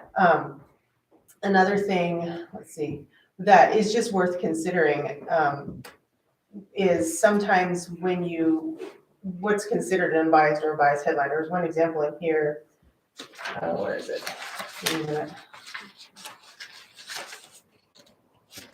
On that page.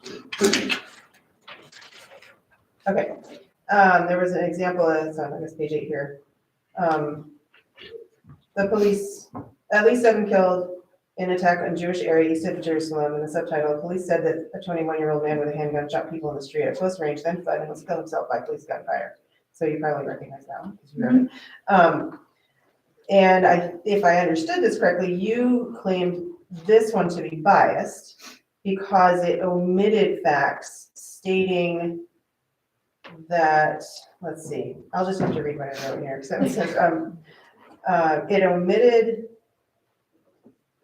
okay, you said it fails to mention the gunman is Palestinian and that the Israeli are civilians. So you said that because the headline didn't mention the gunman is Palestinian and didn't mention that the Israeli were citizens, that is biased. Mhm. And it's just worth noting perhaps that other people might perceive that as being less biased because it doesn't put a spin on it against the Palestinians. So it seemed like it'd be a very difficult way to categorize omitting information. Mhm. But if you included that information, say in the headline, my interpretation of this would have been that's pro-Palestinian. Right. Because, or did I get that backwards? Pro-Israeli, because the poor Israeli citizens and the Palestinian gunman. So it's how did you reconcile the problem of omission being a bias versus if the omission spun it towards one direction, that's also bias. So did you have like one was more important than the other, or how did you do that sort of? I guess I just had to come with terms with that. Having all the facts is more important than being led to think of a certain way because something's omitted. I'd rather have all the facts and they're just presented in an unbiased manner, knowing that he was a Palestinian gunman, that he was killing Israeli civilians, rather than 7 killed and attacked. Mhm. And there's no explanation of who did what. So I think it's important that he should have included those facts, and that having all the facts, I believe, is more important than it could possibly. It does depend on who's looking at the headline and which way they're going to look at it. But to me, I think having the facts just all around is more important than omitting things. So.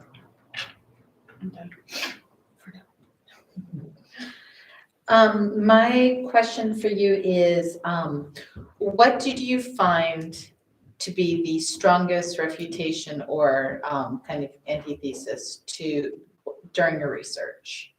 Yeah, I guess the first one that I stated, which was that because the two sides are unbalanced, that it's not fair to objectively report on them.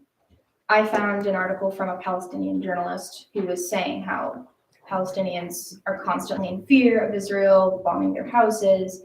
They don't know when they're going to have running water, electricity, and we're just an oppressed minority. And so it's unfair for someone to just treat us just as badly as Israel's treated, or to say, because we're not a recognized state, we don't have a recognized army, and then you have Israel over there, and you're saying Palestine's the one who's at fault because they're constantly attacking Israel, is just unfair. And however, because this was strong because a lot of those things are true, that Palestinians aren't recognized, and that Israel seems like a much stronger force than Palestine. And so to objectively report on them sometimes can be very difficult based on their circumstances.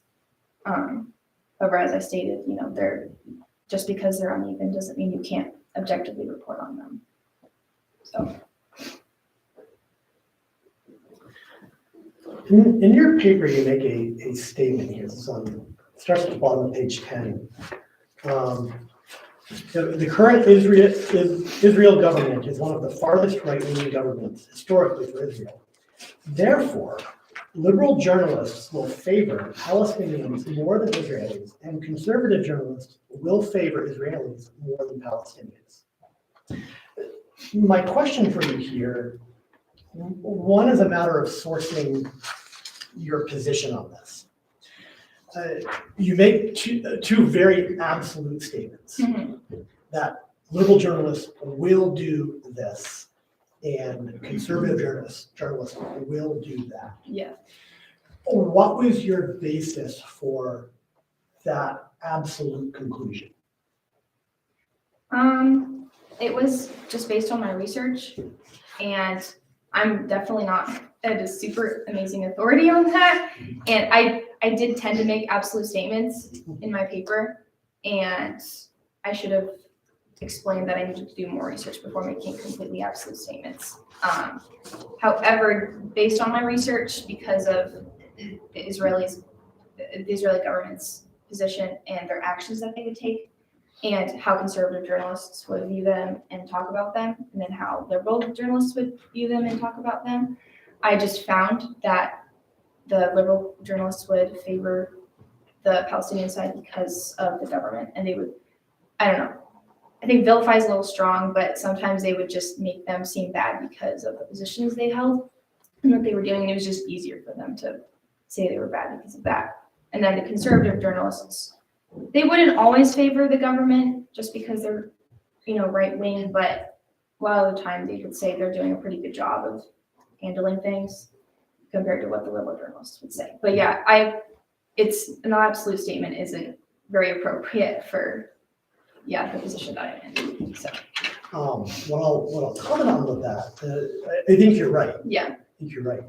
An easy correction to that is to simply add the words tend to. Yeah. So we'll tend to favor, particularly because of the limited scope, unless you had some other authoritative source. Right. What I'll say is that I've noticed in other subject areas that there can also be a tendency when someone is trying to be objective that they'll overcorrect. Yeah. And so they'll actually end up with the opposite tendency by accident. Yeah. And so having that clarifying statement of will tend to favor can help to, honestly, can help to strengthen your overall argument. Do you think there are any benefits to having a biased media? Can you think of any situations, historical situations, where that's actually a good thing? I mean, I would say yes. Probably in wartime, like with propaganda, talking about how America's doing really good in the war, saying those kinds of things, and maybe not including that all of these Americans are dying would help with the morale of the country, probably. Yeah. And so that would probably be a good thing.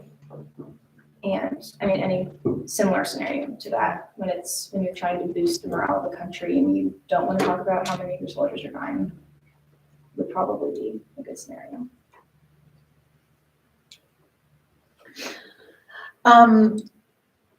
I think that's my last question.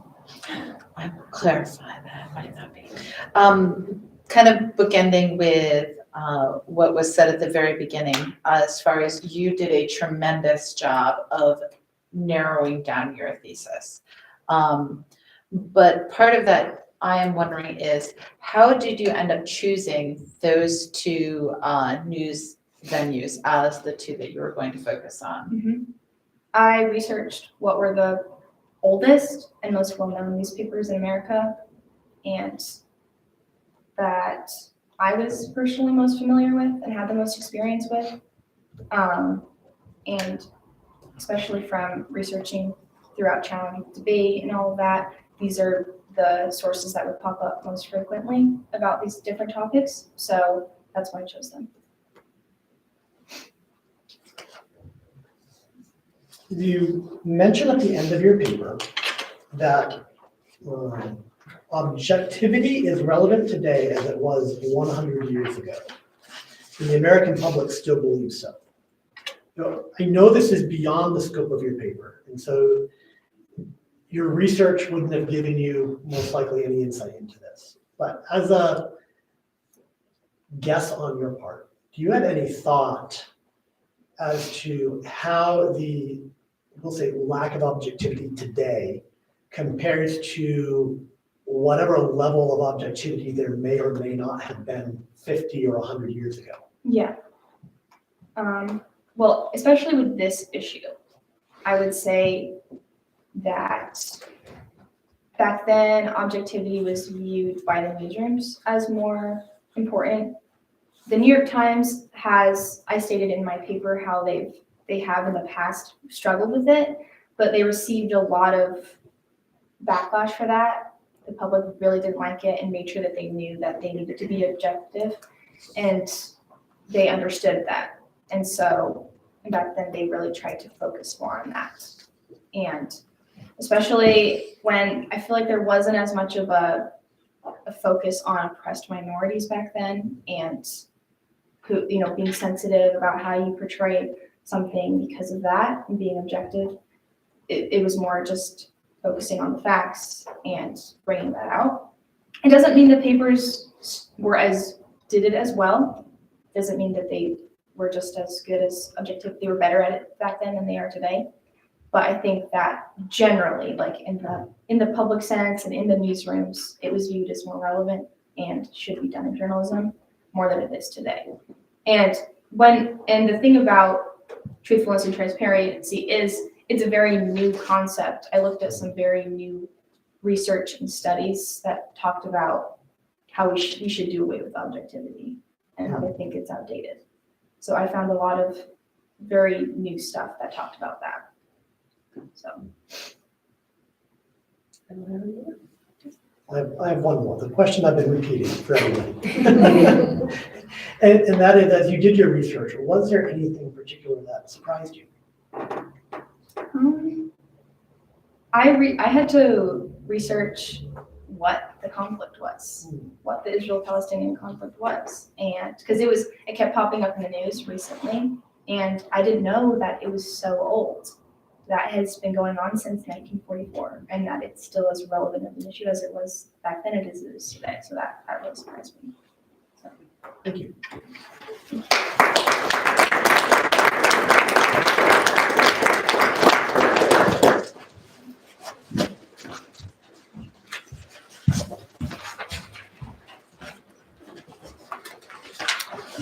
Good morning. Thank you all for being here. My name is Jess, and today I will be speaking to you about the importance of outdoor education. Outdoor education is something that has become less common and yet more necessary than ever in today's education system. In a world full of outstanding technology, rigorous coursework, and learning facilities developed for children as young as pre-K age, schools have become extremely classroom-based. My speech is meant to address the problems that come from a strictly classroom-based education and to describe the benefits that arise from implementing outdoor education into our schools. According to the Child Mind Institute, the average American child between the ages of 4 and 11 spends about 4 to 7 minutes playing outside a day. It is also said that that same child spends over 7 hours a day in front of a screen, which is about half of their waking hours. In the words of Maria Montessori, quote, "Education is a natural process carried out by the child and is not acquired by listening to words, but by experiences in the environment," end quote. This statement conveys the idea that experiences outside of the classroom are where true learning begins. There are many negative effects of the current classroom-based education system. The American Institute for Research concluded that the average elementary age child spends about 1,000 hours per year in school, and most of that time is spent in a classroom. This is very detrimental to developing youth's health and knowledge retention. And additionally, depression, anxiety, and learning disability diagnoses have been on a constant rise, starting in children as young as 4 years old. Saying this, I believe that implementing more time learning outside of the classroom into elementary education would improve academic performance, cognitive development, and health among students. My first point is that academic performance increases when children learn outdoors by participating in hands-on learning activities. According to a 2018 study done by the Institute of Education Science, elementary students had increased knowledge retention, test scores, and classroom behavior when they were involved in outdoor education. The study was composed of two groups of fourth grade students. During the process, a group of public school students were taught fourth grade level lessons in a classroom environment, and a control group was taught using the same material, but in a the first group was taught in an outdoor environment, and the control group was taught in a standard classroom environment. At the end of the study, an academic achievement test was given to both groups to assess their knowledge retention. It was determined that academic success and retention levels of the students who participated in outdoor education were significantly higher than those of the control group. In addition, students who participated in outdoor class activity showed increased standardized test scores. Outdoor learning also improves child brain development. When children spend their time outdoors, they are not simply having fun, but the act of outdoor play is actually a crucial component for growth and development of the brain. Studies have been done on how young people learn and have proven that children most effectively obtain knowledge experientially. This means through play, experimentation, exploration, and discovery. When they learn in an outdoor environment, they are able to do all of these things. Research also shows that many of the foundational abilities that children must develop, such as communication skills, learning to interact with the world around them, and utilizing their motor skills, can be most effectively learned through outdoor education. Next, outdoor learning is beneficial to both children's physical and mental health.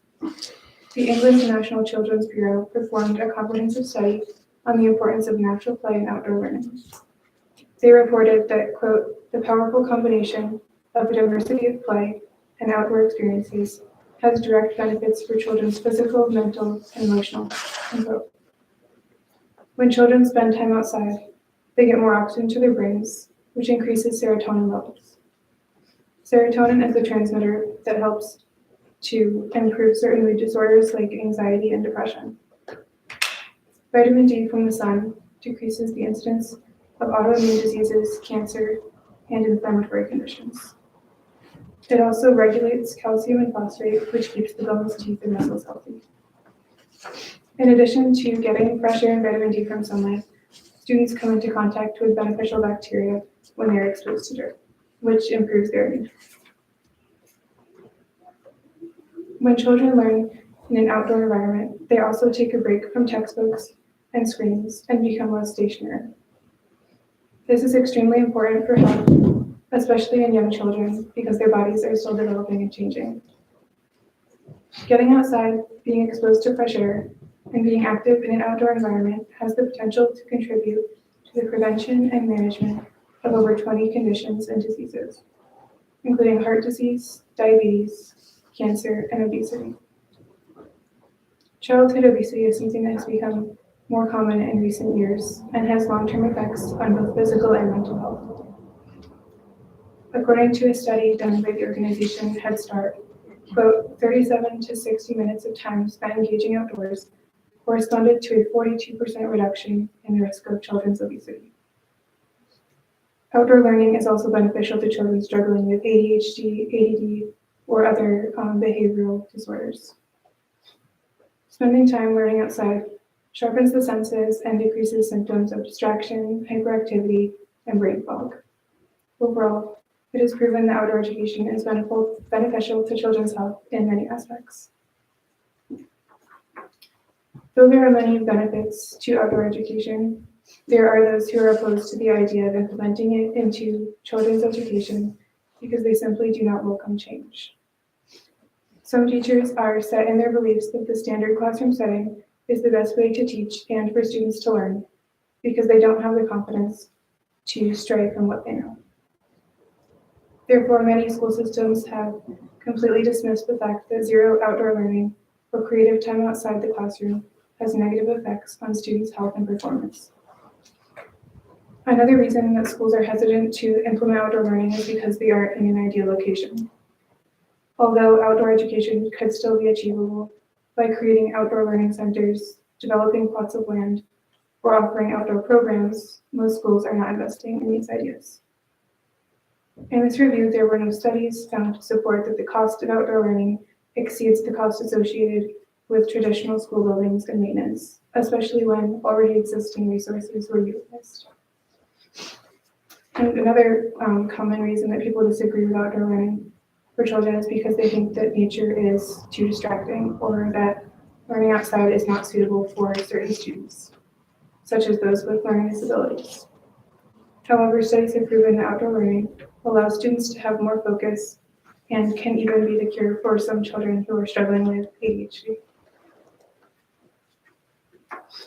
Author Lila Akita stated that, quote, "Real learning begins outside of the classroom."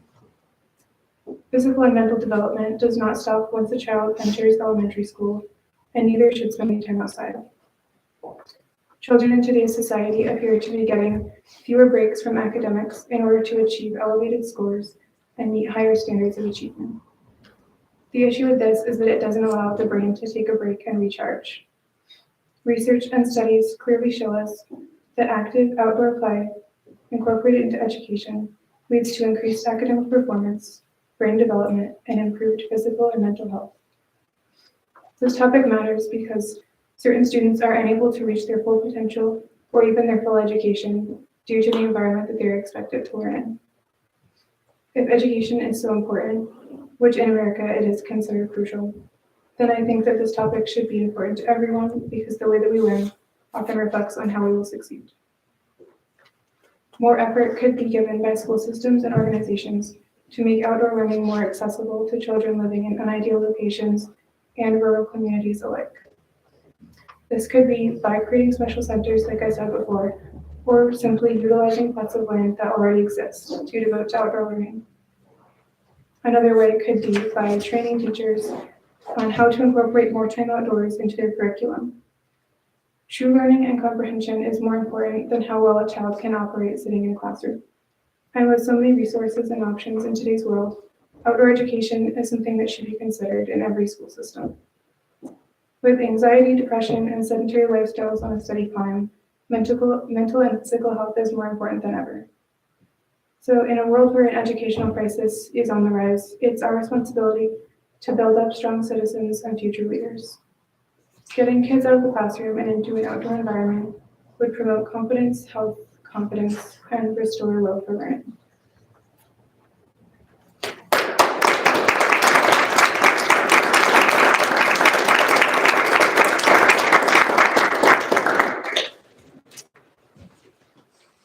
Thank you for all your research and your presentation this morning. First, say that I really appreciated your use of research statistics and how you didn't simply go and find statements from other people that confirmed what you were saying. You went and found the actual research that was either affirming or denying, and I don't know if you found any that opposed, but at least the ones you presented, it was research that other people have done that affirmed, rather than merely someone else's opinion. So very well done with that. So an important approach with many of these topics is to look at that type of research and use that as the foundation for your arguments. I think my first question is going to be based on a quote, which of course, once again, I don't have exactly where the quote was. So I'll just summarize the basic idea of the quote. It was something to the effect of, learning begins outside of the classroom. Would you be able to expound a little bit on what the author meant by that statement? So saying that learning starts outside of the classroom, like going back to how I was talking in my speech about how spending time outdoors and doing hands-on learning activities and actually getting to either physically touch something they're learning about, like in nature, or just getting to be in natural surroundings. It helps like children's brains because they're not fully developed. It helps for them to be able to either see it in person or actually get to interact with nature and the things they're learning about. I find that interesting. I've encountered either that quote or something very, very similar a number of times before. And it's used in a lot of different contexts relating to a number of different things outside of the classroom. And so it's interesting to know that based on your research, the author is particularly referring to outdoor activity. I find that interesting. So, I also wanted to comment on your background research too, in particularly in the paper, you did a really nice job of, not putting quotes in so much, but putting information and then just citing the source and compiling information and citing the source. It's a very scientific method. I know you have science background in your family, so I'm sure that you learned that very well. But that was good. So what would you say that a typical, let's say, pick an elementary student day in school should look like, and then let's pick, say, 11th grade. What should that look like if you were to implement this? Okay. So I think in elementary school, like I guess between the ages of 4 and 11, I think it's a little bit easier to implement outdoor learning into a school day. So I feel like that would include taking a class outside for like a portion of the day, and maybe having, if like in science, I feel like it's really easy to do that. So in elementary classes, learning about the life cycle of frogs or something, then taking them outside somewhere where they could either observe frogs or look at tadpoles or something. I feel like that would be a good way to incorporate that. And then I think in older grades, like high school, it's not so much like taking the class outside to play and run around. I mean, they still need to do that, but I think, yeah, I don't know, like collecting samples to look at under a microscope or something that involves just getting outside and getting to actually observe what they're doing and like still have a hands-on experience without like just without the level that you'd be teaching to younger kids. And then as a follow-up to that, is there, maybe you ran across this in your reading or just your own thoughts, what would you say about taking the classroom outside, so doing some of your teaching outside, as opposed to perhaps just doing less education, less school in a day and devoting more time to other life tasks. So is our school day, is that part of the problem? Should we have less of that so that they can be outside? Or should we keep the long school day as it is, or however long it is, and then put part of that outside? What do you think would be the better approach there? I think it would be better to just include the outdoor learning into the school day and not so much change the length of it, just because at least in the research I've done about just how children are interacting like in today's world, if school day was cut shorter and then they just went home, I feel like there would be less, they might not spend time outside, or they might not go like look at the trees. And so I feel like if it was just incorporated into a normal school day, then it would become normalized, and it would just make sure that they're getting that.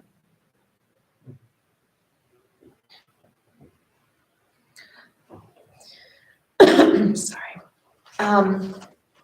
I had a question specifically about what the outdoor learning looked like. Was it, I know since COVID especially, we have all these outdoor classrooms. You see all the outdoor classrooms being built, and it's basically taking the indoor classroom and just moving it outside. Or is it literally kind of doing away with that traditional classroom entirely and having a different method? And if so, kind of, were there lesson plans laid out, things like that, or is it more free play and child-directed learning? I think for younger, at least younger grades, sometimes taking it outside and doing less of like the structured classroom teaching would be better. But I've also, on the other hand, I've had experience like just taking your chairs from your classroom outside, like my class has done that, and just like being in the sun and the fresh air. So you're not completely taking away the structure of like a regular class, and you still would have like a lesson plan or something, but it's not sitting like in a room and just being lectured at or just watching something. Do you know in the study where they were marking the benefits, what form of outdoor education they were speaking about? Did it define it? In most of the studies that I looked at, it was talking about an outdoor education program in a school. So they were basically taking the classroom outside and then just doing some hands-on stuff on top of it.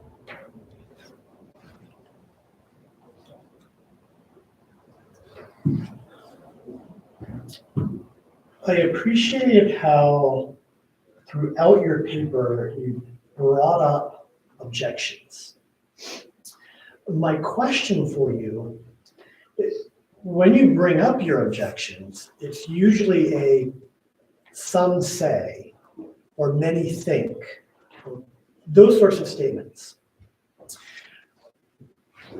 Did you have particular sources that you got these objections from?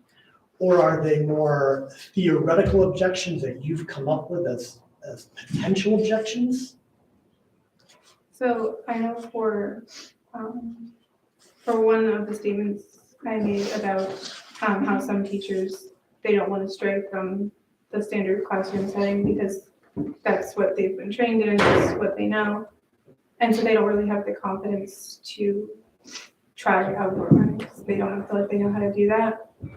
And so that I actually did find a source from a teacher who was not wanting to implement outdoor education. He was against outdoor education.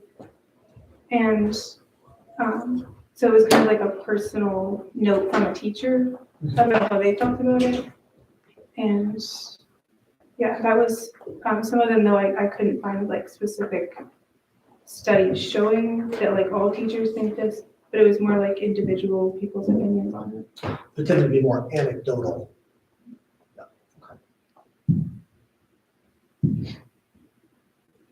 Kind of following up on that idea, what might be some benefits to indoor education that people would, not necessarily problems with outdoor, but maybe benefits with indoor? I think that sometimes in like an indoor classroom setting, if teachers have always been trained how to teach in the classroom, and a lot of them know how to keep a classroom under control. And so in an indoor classroom environment, at least some teachers would probably find it easier maybe to control the classroom just because everyone's sitting in the room. And it may be harder with certain children. When they're outside, it might be easier to get distracted.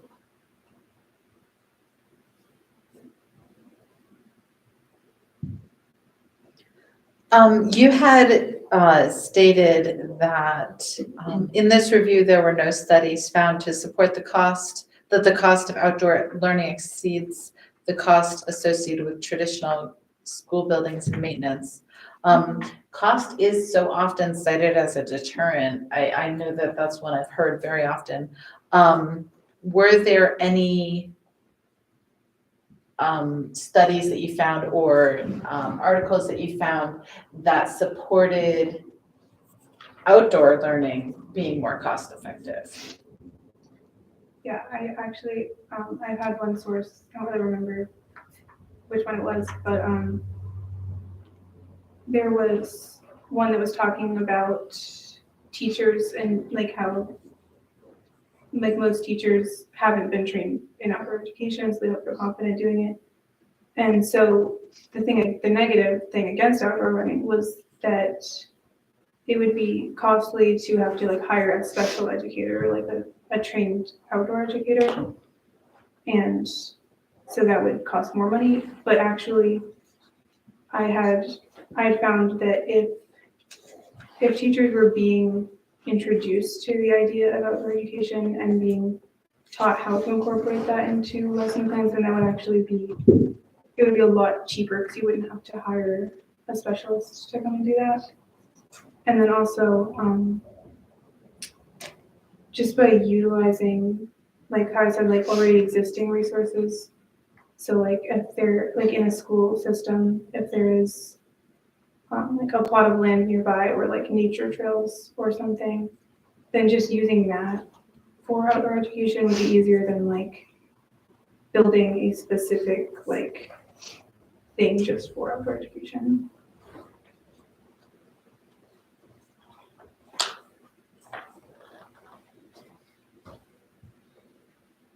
Go to my repeated question for now. As you did your research, what surprised you?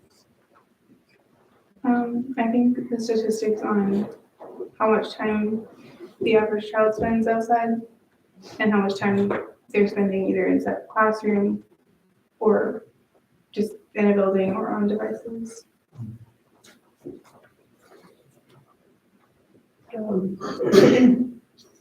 What would be, a two-part question, what would be your thoughts on how, say, an inner city school would be able to implement this? And, go ahead and answer that part now. Okay. So actually, I didn't include it in my speech, but I did research on, like, because obviously location is a problem. So there are organizations that there's outdoor programs that will take groups of children from like big city schools, and they will have like sort of like a camp or like a week-long thing or something to take them to a different location and get them outside a little bit, or just finding as much, like even going outside and taking a walk through like a city park or something, just getting outside of classroom a little bit.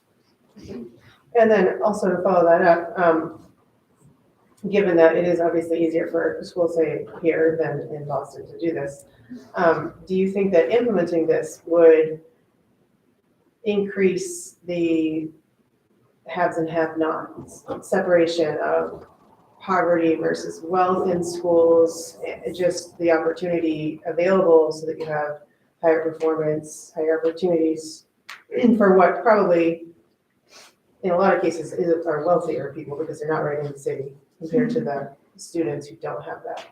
Would that make differences in their test scores and their achievements and their ability to get on in the world as a result of that?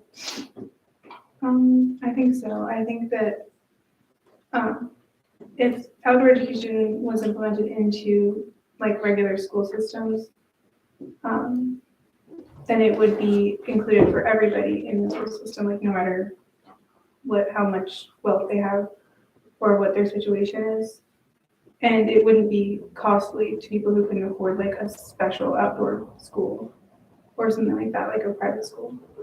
And yet would certain regions who have, I mean, it is interesting though, because sometimes you have impoverished in rural regions, that's another category of poverty, of rural and inner city. But a lot of the opportunities for, say, the entire school to be outside would be more in probably a wealthier school district because they either can pay to get them somewhere or they're not in the middle of the city. And so could you have disparities between entire school districts as we have now for other reasons? Do you think that implementing outdoor education, because it would be so much easier for wealthier school districts to implement? Would that increase the separation in the achievements of wealthy school districts versus less wealthy school districts?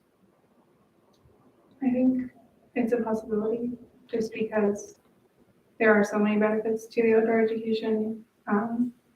So definitely those who don't have as much opportunity, or they aren't in an ideal location, there might be a bit of a difference there.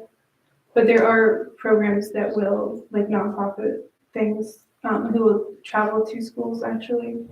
And so things like that, if those were made more common, then I think that would help balance that out a little bit.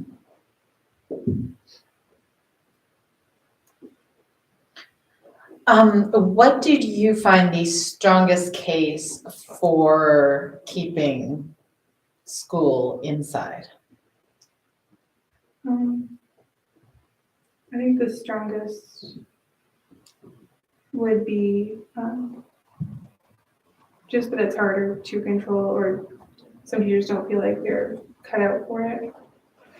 And in order for them to feel like they're cut out for it, it would have to be either implemented into the institutions that are teaching future educators, or they would have to do that research themselves. Like the teachers would have to look into it themselves and learn how to implement that into the classroom. So I think that's the biggest thing, is just changing what the teachers already know is difficult.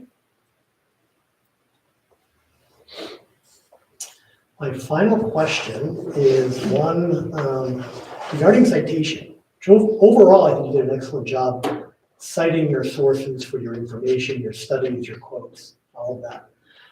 There's one particular instance, though, where you make a statement that, although I don't necessarily disagree, I wonder where you got your position on it. It's on page 8, you say, unfortunately, current ADHD treatment fall far short of helping children, offering only limited relief from symptoms and often involving serious side effects. To make matters worse, many children are falsely diagnosed and put on medications that affect their health negatively, when all they needed was simply a change of atmosphere or more interactive, immersive teaching. Now you cite something immediately before it and something immediately after, but both citations indicate a slightly different topic. So my question for you is, do you happen to know where you got that particular set of concepts regarding ADHD treatment?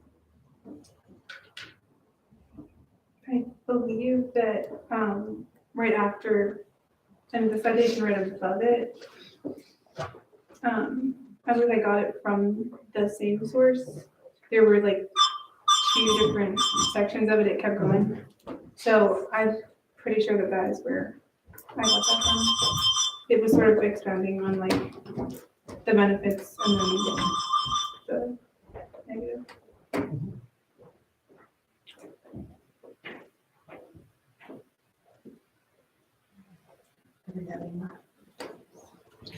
Thank you.